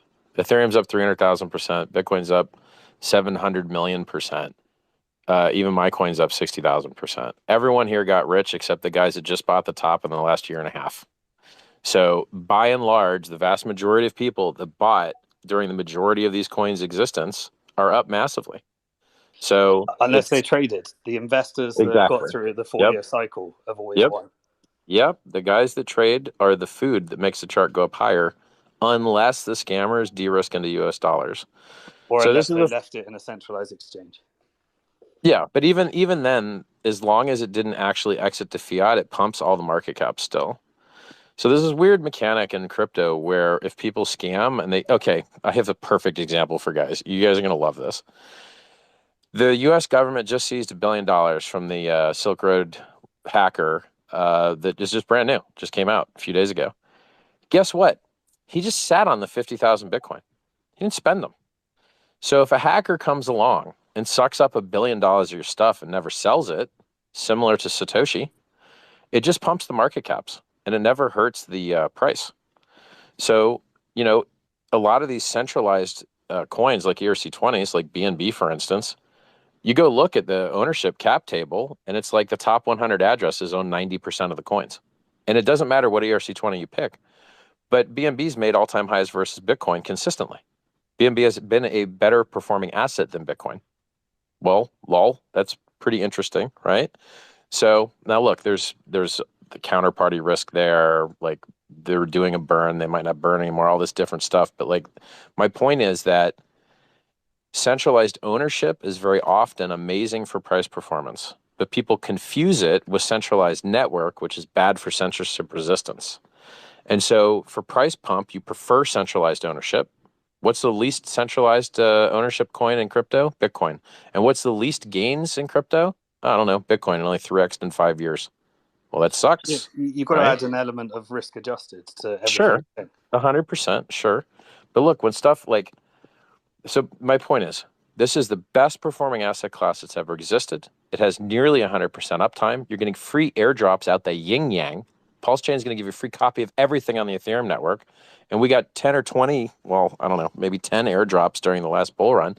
Where else in the real world do you get actual free money? You don't. The real world does not have free money on offer. But in crypto, I swear to God, there's actual real free money. It's wild. It's like insane. How lucky are we? And I mean, so if the government would just take its grubby, dirty hands off of our amazing technology, stop with the regulatory horror of making it illegal to sell the stuff to your friend, let exchanges flourish and have American customers, and let capitalism and competition do what it does best and give users choice and they choose the better thing, would be glorious. Why do you think everyone used FTX? I mean, FTX basically just came up because the founders of BitMEX got arrested. The guys that are FOMO tards that want to go FOMO hard didn't want to do it on BitMEX anymore because the founders went to jail for a while. And that's the only reason FTX came up, basically, is because it was considered a more play safe to FOMO and to get wrecked margin trading, in my opinion. My opinion. So look, long story short, there is no better performing asset in the history of mankind. There is no better uptime than 100% uptime. These features are amazing. The fact that you can get around evil governments doing capital control stuff that they might not should be doing, like North Korea or some other communist governments. The fact that you could leave a war-torn area like Ukraine with your money. The fact that if there's another war or a time of strife, you could pay to get your way out of those countries. There's just so many amazing things that crypto does that nothing else can do. It's one of the only things I know of in this world that can change man's relationship to government, and it will make less war. The government goes to war. I wouldn't, Piotr, I'd let you continue. I think you'll agree with me. I just wouldn't put all governments, or put government in general, in just in a basket of being evil. Like, we had regulators come on, we had the ex White House chief of staff, and he understood crypto. He supported decentralization and self-custody. So I think there's flaws in the current centralized world, but I don't know if even that crypto itself is still an experiment, in my opinion. If you've got a grandma, they're stealing your grandma's money every single day. The government prints away the value of your grandma's money that she worked her whole life to save every single day. If you're a crippled person, or you're on fixed income, or you're on a pension, your life is totally ruined by the inflation of these guys printing away the value of all your money every single day. They're violating the rights of the citizens. They're violating their right to free speech. Hey, guess what, guys? Here's something that, I'm a little bit pissed off about. I hear Hex influencers are getting subpoenas for promoting Hex. That really upsets me a lot, because Hex isn't a fucking security. It's truly 100% decentralized and launched totally complete and is uneditable and unchangeable. Period. So Richard, I've got a question for you then. I think, again, I agree with a fair amount of what you said, and I really enjoyed the exchange between you and Simon. And, as I say, I think we've got 16,000 people in here. I'm going to represent probably a proportion of them, which is I'm a novice in this. I have very little, in this industry. So from what I'm hearing from you, and you can correct me if I'm wrong, is that, now in the aggregate scheme of things, everything up's relative to when it first began. But that question leads to me is, so how do us newbies, again, if I'm role playing for some people, get involved? If things are continually getting in a way, we're in a fluctuous period, it's volatile, there's a lot of concern, the encroachment of potentially regulation. And I might point out that a lot of your focus, which is fair enough, is to do with the United States, but it's going to be different in other parts of the world. China's not even, allowing Bitcoin mining.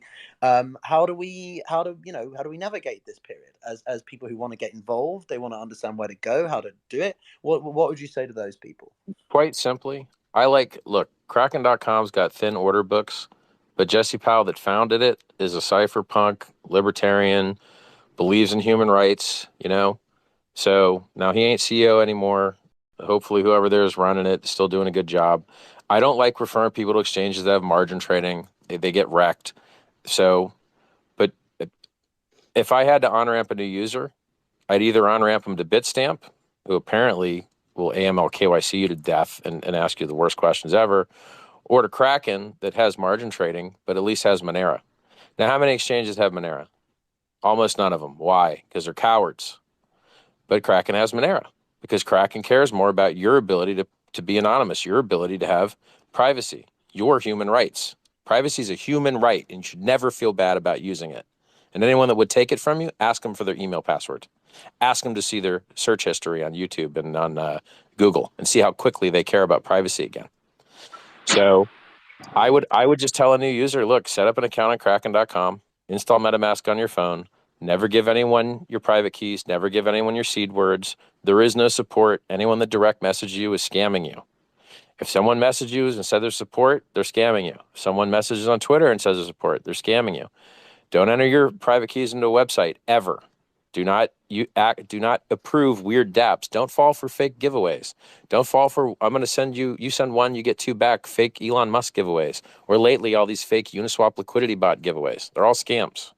All you got to do is install MetaMask, save your 12 words, set up a Kraken.com account, wire some money to Kraken.com, buy Ethereum, and then swap that Ethereum to whatever you want using 1inch.io or Match.xyz because it spreads your orders across all the available liquidity, gets you best order. Just some quick breaking news that came from the block here. A GOP lawmaker that donated, that had been given a campaign contribution of $5,000, which is the max typically on these sorts of contributions from an FTX executive. He has now returned those funds, and he is dissing himself after the troubled crypto exchange filed for bankruptcy protection. It says here, FTX Digital Markets co-CEO Ryan Salame gave $5,000 to Hearn Victory Fund, a joint fundraising committee with ties to Hearn's campaign. The Help Elect Republicans Now Leadership PAC and the National Republican Congressional Committee. Representative Hearn has donated the money from FTX. Hearn's campaign said it did not specify which organization received Hearn's donations. So Salame was a major political donor during the 2022 midterm cycle. It says here he spent millions to support more than a dozen Republicans with his American Dream Federal Action Super PAC. Salame also gave individual contributions to many lawmakers and candidates. So when are they going to get back the $50 million that Sam Bankman-Fried gave them to double our taxes? Yeah, exactly. I was just about by to the say. way, guys, Tara is back up, and let her have her question. That's actually perfect. I can hear Richard now, and I think I can hear everyone else. So thank you guys so much for working with me. I know this is extremely frustrating when the tech isn't working properly, but I appreciate the work you're doing to make it work out. Really quick, I don't want to keep you, Richard, but I wanted to ask you just what you guys were talking about, what you think, should be the recourse for these types of things. Should there be payback? Should there be money sent back from political parties that accepted huge donations from, Sam and FTX? What are your thoughts on that? And I also wanted to ask you about the SEC, as being kind of the governing body who, has been, preaching regulation. But at the same time, do we trust the SEC, Gary Gensler, who is obviously, well, in my opinion, bought and paid for to do the job fairly? Well, good news. They already figured this out. It's called fungibility. So I think it was in the 1800s. Some guy got his money stolen, and he wrote down the serial numbers of the bills. And then he went to the bank, and he's like, hey, you've got my stolen property. These are the bills numbers that were stolen from me. And there was a big court case about it, a long time ago.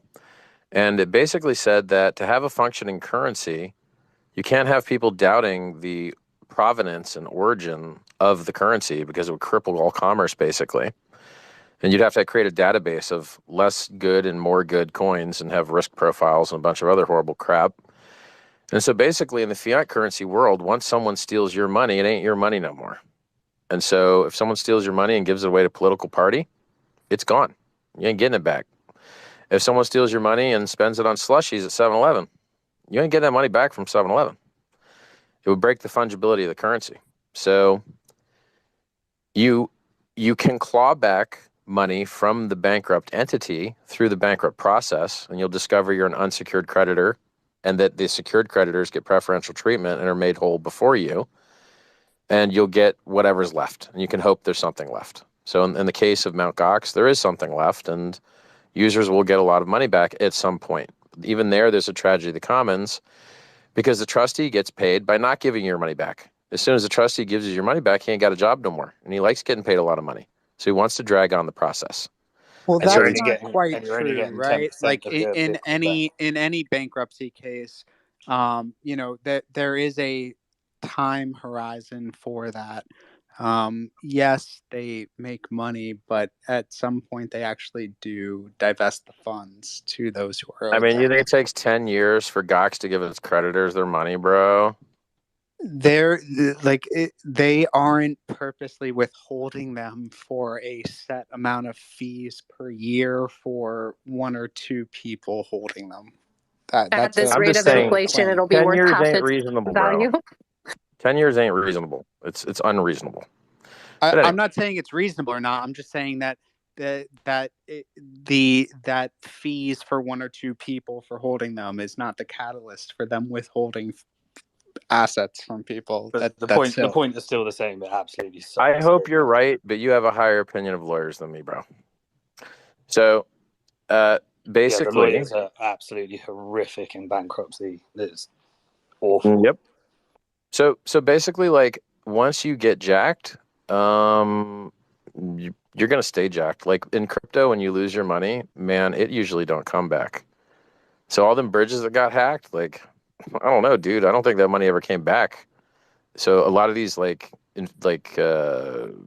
inflation bugs, like XLM had an inflation bug. Ravencoin had an inflation bug. Hackers they had a 10% of the supply inflation bug. Hackers just dumped it on exchange. You get that money back, it's gone. Like, so what would I like to see? I'd like to see people never lose money, and if they do, to be made whole. But who's supposed to make you whole, right? Like this idea that someone was saying that like there should be a bailout Jesus fund. can make you whole. Yeah, there shouldn't be a bailout What doesn't sit fund. well, Richard, for me is when the regulating body is receiving large sums of money from potentially one side of the aisle, I guess you could say, and then they're in charge of regulation. You know, what's stopping them from regulating in favor of certain things that should not be allowed because their pockets are being lined that way? I 100% agree with you that governance in the general electoral system is broken. So I have a solution on how to fix that. So I won't say it's simple, but we need smarter people running for office, which means we need to pay them more because their pay sucks. No, we need no office, though. We need just decentralization. That's what we need. Yeah, but we also need the other stuff too. Like, we need both. You know, in Switzerland, Richard, I don't the think there's anything is wrong called with executives, and that's what they do. They're just nothing but employees, so they don't even propose laws or anything. You know, the laws comes from the referendums, and most of the people vote no because you don't want to have a pile of laws. You want to have as least laws as Yeah, but you guys possible. approved the COVID vaccine restrictions. Yeah, So fine, but this was an overreach, and now there's a referendum that's going to come in order to never have that again. So it takes time sometimes. I was rooting for you. I was like, "There's no way that people would vote for this," but then you did. I can't believe it either. But whatever. An important distinction. The word bailout is charged because you think of a government bailout, which is theft, because that's just printed and you pay for it through inflation. But there's not much wrong with a free market bailout. Except for the centralization. Yeah. Except for the centralization. Yeah, sure, but it shouldn't be prevented if people want to create a free market solution. It's not really a bailout. You're just buying some assets that are distressed. Like there's nothing bailout about it. You're just buying something that sucks. You're like, oh, it sucks. It's not worth as much now. Okay, I'll buy it at the suck price. The problem is when you print money in order to do that, because that's just a hot potato where you're just paying with inflation. That's just I mean, guys, the solution is like, don't get punched in the face. You're like, but I got punched in the face. It hurts. You're like, yeah, you have to stop getting punched. You were given all the tools possibly necessary to not get punched. There's nothing easier in the world than not to have had this problem. I and anyone else I know has literally had no fallout at all from this. As a matter of fact, actually, all of this crap happening just makes my predictions come true quicker. So the Band-Aid can get ripped off quicker. So and I wanna ask you for another prediction, if I may. Let's assume nothing much changes, right? There will be all kinds of regulation. Where do you see crypto realistically in 5 years from now? I think you'll have 150K Bitcoin. I think you'll have 100K Ethereum, maybe. Like, I'm just pulling these numbers off the top of my head. Like, so if Bitcoin's last bull cycle did a 3x, maybe because it'll be a heavier weight. Like, if it dumps far enough, like if it exceeds the 85% downside target because money got more expensive, then you might just see another 3x. So, like, you might just see maybe from 70K to 200K. So, like, 150 to 200K, I feel are like conservative, reasonable estimates for Bitcoin's next bull run, which should be starting anytime soon if they pivot and stop printing money. Yeah, exactly. It also depends on how much money they print. It works a bit like gold. It's not that gold is taking any value. It was $35 an ounce in 71, but it's just that they're sending the fiat so much in the drain that we now have 1,700, even with manipulation, according to my opinion. But yeah, I mean, it depends if they print, because the big risk here, guys, and this is a tail event, is, like I said, it would be a massive deleveraging, because just as much as there is so much leverage on the fake market cap and pump and dump it over the shit coins, the traditional market is the same. You have $800 trillion with a T of derivatives, and none of those are like back. So here's the funny part. Wait, Richard, you just made a little mistake. I heard you say earlier that you thought Ethereum will surpass Bitcoin in value, but now you said Bitcoin 150, Ethereum 100. So which one is it? Well, Ethereum maxed out at 5K. 5K to 100 is a 20x. Bitcoin from 70K to 200 is a 3x. So that's a 7x performance in Ethereum's favor, looking at all-time high to all-time high. Guys, I got a prediction. I got Dogecoin beating the performance of Bitcoin anytime right now.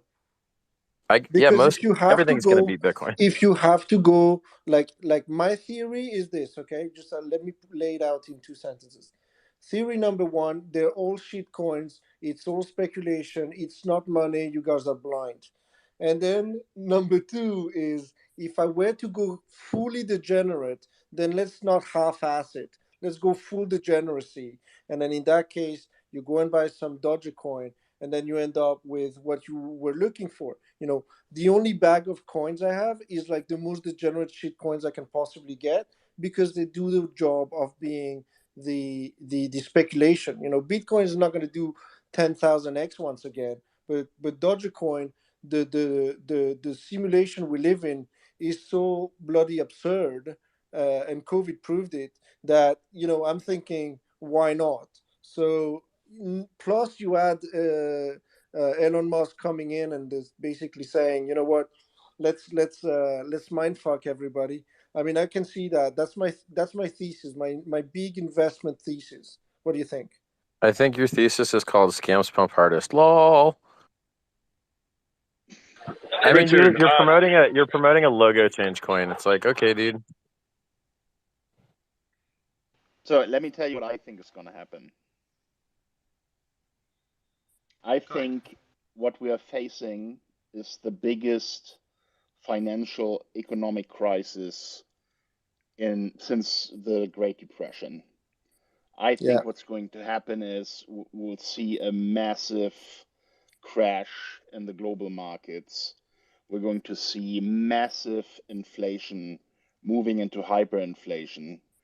And I think that the crypto space will not be unaffected by it. I think we're going to go through a number of really, really difficult years. And in that process, people are going to demand an alternative. They are going to say, you fucked us, your system that you put on us didn't work, we want something else. And that is when I think crypto will really take off. 100% I agree, man. When you say crypto, can you define what you mean by crypto? Does that mean Dogecoin? What's so beautiful?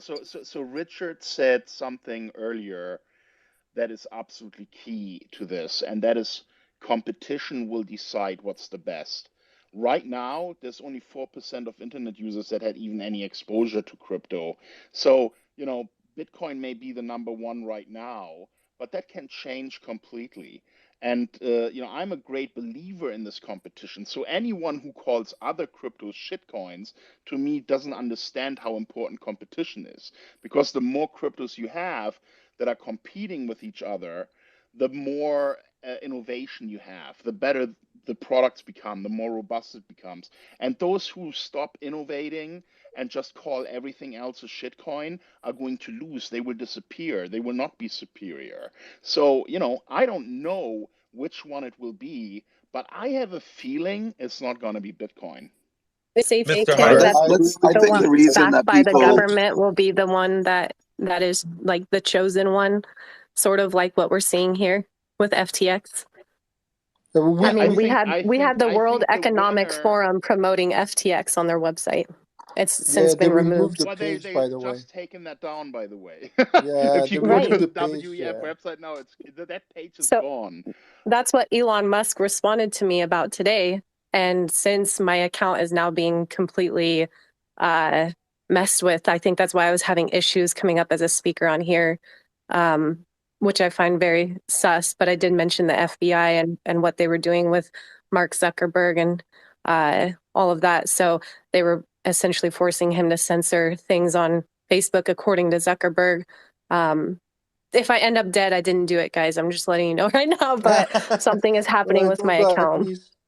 I think whatever is going to win the crypto crown in the end is going to be the easiest to use, the fastest instant payments, the lowest fees.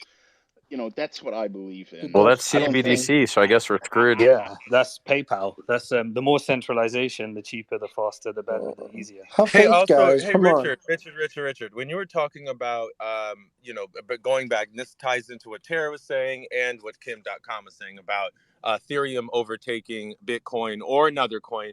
Do you think that one of the reasons why Ethereum will overtake Bitcoin is because of all the added layers, layer 2, layer 3s, but also with all of the DeFi that's already been built on there, the NFTs that are thriving on there, and then also the gaming that's going to come on there, or something else? I'm just really curious your thesis. I mean, yes. I want very few things from my crypto.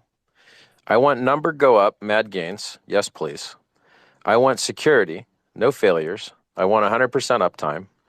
I really would like anonymity, but okay, I held Bitcoin for a real long time, and it didn't have any anonymity at all, basically, and it was still okay. And I want to be able to de-risk into stable. I'd prefer stables that are really stable with less counterparty risk, but hey, even your bank has counterparty risk, so it's kind of bearable, I guess. I would prefer something better. But, you don't lose all your money on FTX. Like if you were sitting in DAI or USDC or USDT, you didn't lose your money in FTX.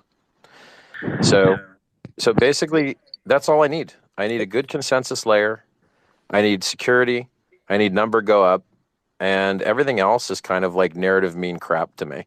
Oh, look, we got a new trading thing that gets people wrecked. Cool. I don't see it as a winner takes all. I see a future where we see multiple types of currencies collaborating with each other and ultimately consumers having the option of choosing what works for them. I think there's a place for central bank digital currencies. I think there's a place for Bitcoin. I think there's a place for Ethereum. And to advocate for one over the other is misplacing the advantages What do we that need consumers have in the future. a central bank digitized currency when we already have decentralized? Curious. Why do we need someone central controlling the money that can have a tap into it and say yes or no? Why do we need that? Sometimes you need systems that people trust. You have to remember that the everyday consumer on the ground only knows the fiat. They only know the currency. But that's what I'm saying. Why do we need it if we got fiat? We have fiat. I have a digital dollar through PayPal, through Venmo. But you don't have a social credit score. But the thing is, your Venmo and your PayPal isn't an open public e-money system. A central bank digital currency is actually more beneficial for the crypto space than a digitized dollar on PayPal. And the reason for that, as a matter of fact, let me step back a second. I invented central bank digital currencies in 2013 when I founded Bit.com. I'm sorry to those that think it was a bad maneuver, but the reason it was invented was because the banks in Barbados were shutting down our accounts. And I wanted a way to allow consumers to move Barbadian dollars into Bitcoin. And I always wondered if Bitcoin was this open ledger that was interfaceable, how could I accomplish that at the central banking level? And that was the genesis of what created central bank digital currencies. And as a matter of fact, the very first CBDC instance that we created out of Barbados, the Bitcoin was on the Bitcoin colored coin protocol. Obviously, things have changed dramatically since since central banks want more control. They'd like a level of aspects that permissionless ledgers don't necessarily offer. And I will stand and say that I believe the holy grail of the CBDC space, which no one has done, no central bank has ever done as yet, is akin to cash, which is creating a permissionless M0 tiered 1 system on a ledger like Bitcoin or Ethereum. And no, unfortunately, no central bank has done that.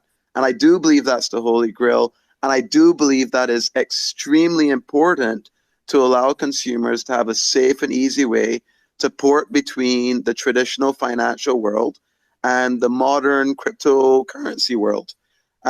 So that's my 2 cents on the topic, for the least. And I don't think central bank digital currencies are bad. I think that there's merit to them. And I believe that if you're going to judge the central bank digital currency, you have to look at the government and the regulator creating it, because they're the ones that define the feature set. Now, I've spoken to more central banks than most people have, and most governors over my years and journey in doing this. And you will notice the good central bankers from the bad ones. The good ones want to build a system that has privacy, that allows Who are the the good users ones? to... I'm curious to know, like, who can we say in history are good central bankers? Can you give us some American examples of good central bankers? I can. Governor Timothy Antoine. Governor Timothy Antoine of the Eastern Caribbean Central Bank is, in my opinion, one of the shining stars. You know, he wishes to empower his people to have a system that allows them to have financial inclusion. If I could step back even further here, you know, I come from Barbados, a region that does not have sovereignty over our banking system, which is all foreign owned. And when I think about our central bank deploying an open public money service that any financial institution can integrate into, I think that's one of the most important things you can do for a nation. So I don't downcry CBDCs, and I think anyone that does... So no, and I hear you. So you'd say it would be a better solution for Barbados, and I get it. Like, that makes sense. It would be a solution for your country. But we're talking about, I mean, I'm talking about America, who is kind of one of the biggest players. America isn't the world. America is not the world. There's 190 countries out there that are...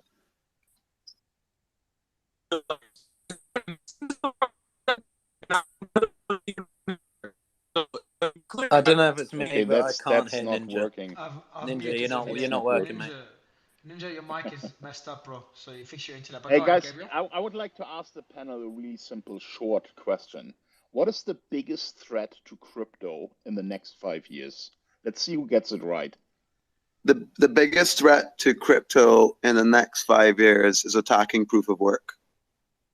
Wrong. Next. No, I would say it's a lack of regulation, frankly. I would say that if we have no regulation in the next 5 years, we're going to see some major plummets.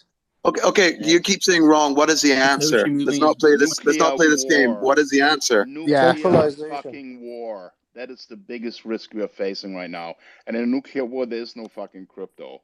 You know, it's game over. No sense. And in a nuclear war, we don't. That makes no sense. In a nuclear war, you could use that question for everything. What's the threat to automobiles? Nuclear. What's the threat to fruit production? Nuclear war.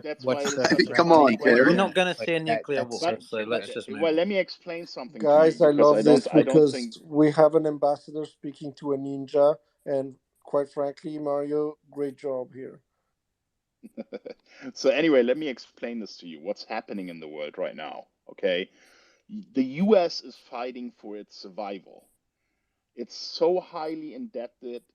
It has no ways of, paying that debt back ever. We're now at 600 to 800 billion a year just to pay interest. The US dollar is getting inflated. And now the US has real competition by the BRICS countries that are setting up right now a new joint reserve currency.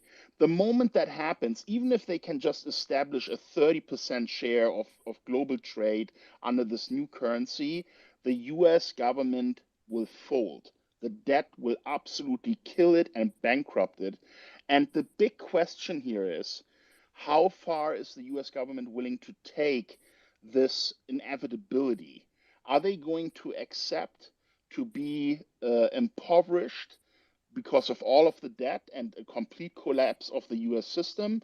Or are they going to say, China, Russia, and all these other BRICS countries, we're going to take you down with us? This is the big battle that we're facing right now.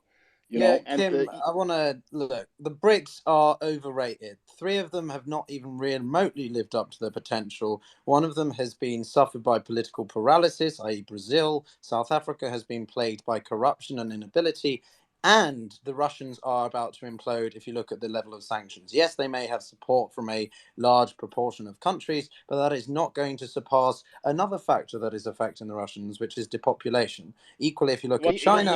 You have to say that, Piotr, because you're with the World Bank. No, I don't have to say anything. I'm on here as a free agent. Wait a minute. Come on. Let me. No, you speak a lot. I want to speak my turn. So...